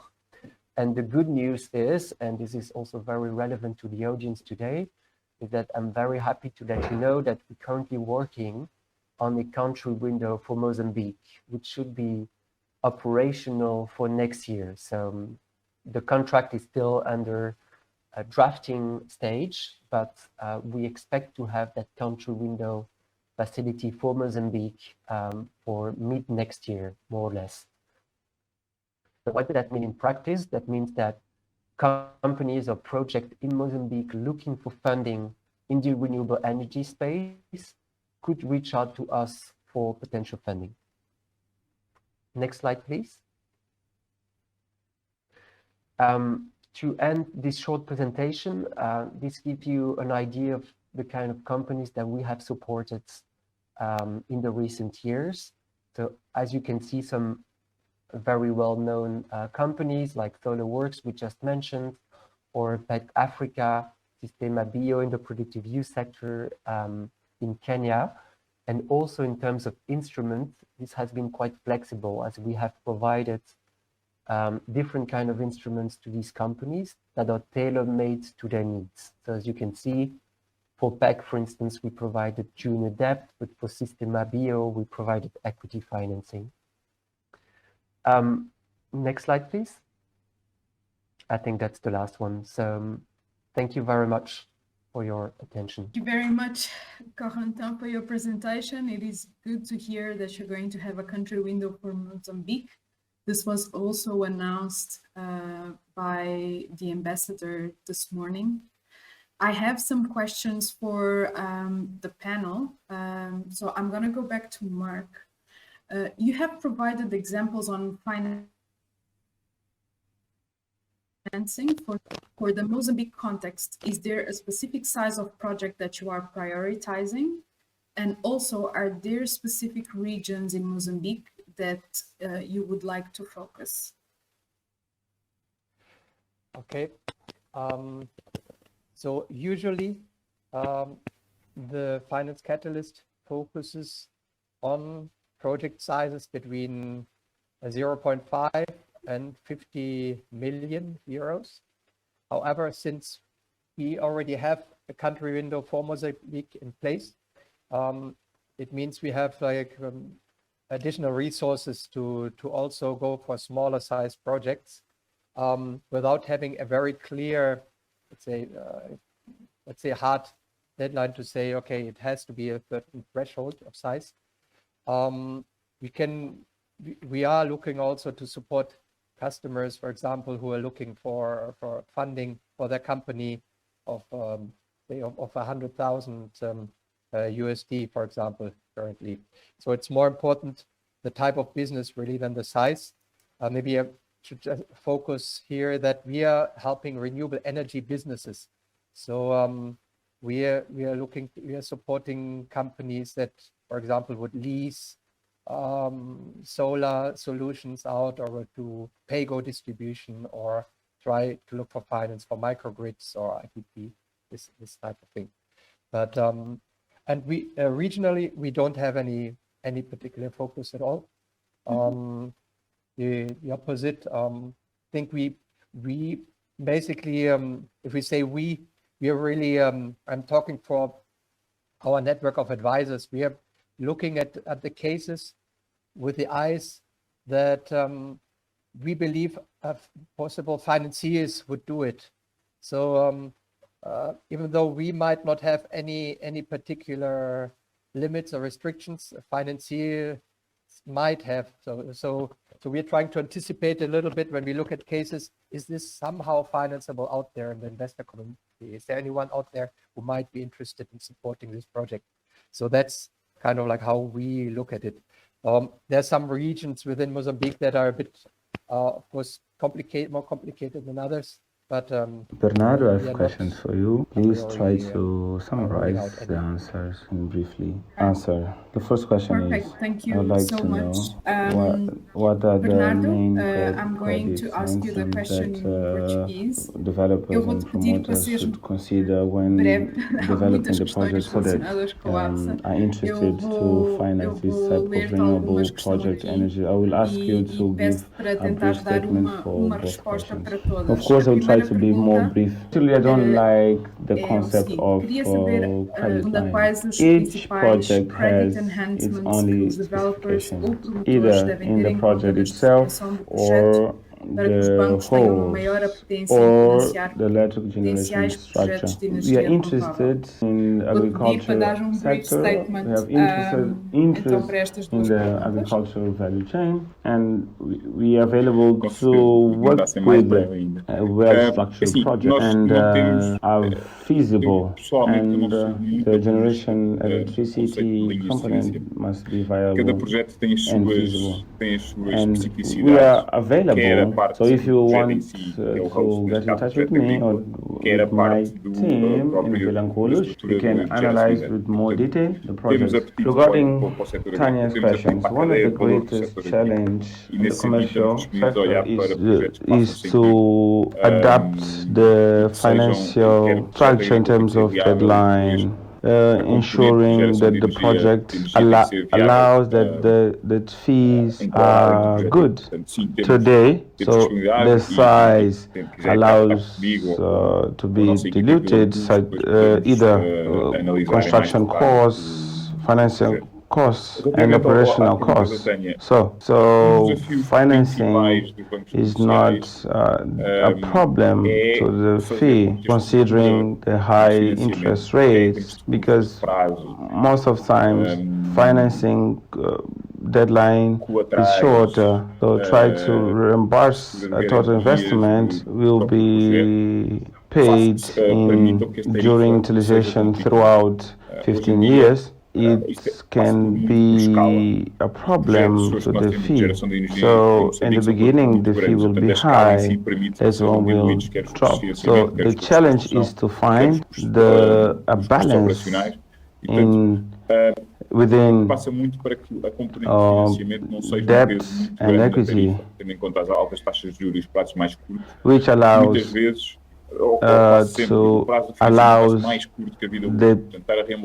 the fee to be competitive, and as well the issue of core enhancement. So they can resort to a support in terms of we have unilateral insurances. We recently signed an agreement with DFC from the United States government. We have a financing line with conditions that have assurances and will ensure a cheaper financing. So we have the risk with DFC. So this type of credit enhancement with the multilateral agreements allows to drop the cost of the project. We need to look at projects and adjust the financing structure to the profile of the host. That can be agricultural, industrial, or in the natural resources, and then put some mechanism that are available. For instance, we have DFC in our case, we have the World Bank, and in between both to see what can do to reduce the cost for the project so that the fee is cheaper comparing to other solutions. Thank you very much. I'll hand over Muitíssimo obrigada. the floor to Corentin. Então, ao Corentin. Corentin, you mentioned that the window for Mozambique is on the way. Could you indicate which quarter you expect to be launched? And again, if there are any specific regions that you will focus on? Unfortunately, I don't have more visibility on the exact timing for the launch of the country window. We expect this to be launched mid next year, but this is the most precise I can be, unfortunately. Sorry. We'll for sure update all of you once we have more visibility on the country window. Of course, that doesn't mean that we can only start the conversations at that time. If you have interesting projects or companies, if you are an entrepreneur that has a business model that match our criteria, feel free to reach out to us. And in terms of region, we don't have any region of favor. It will target the whole country as a whole. Perfect. I don't think we have any other questions at the moment. So with this, I would like to thank you all for being here with us. This was an amazing panel. This is very important for Mozambique, that we understand that there are many ways for companies and industries to obtain financing. And very good news that we have at least two or three financing lines that are online and can support companies and industries to do this transition to self-consumption using renewables. Thank you very much, and we will give you a couple minutes and we'll go on to the last session. Thank you, Mayra. Isabel? Or just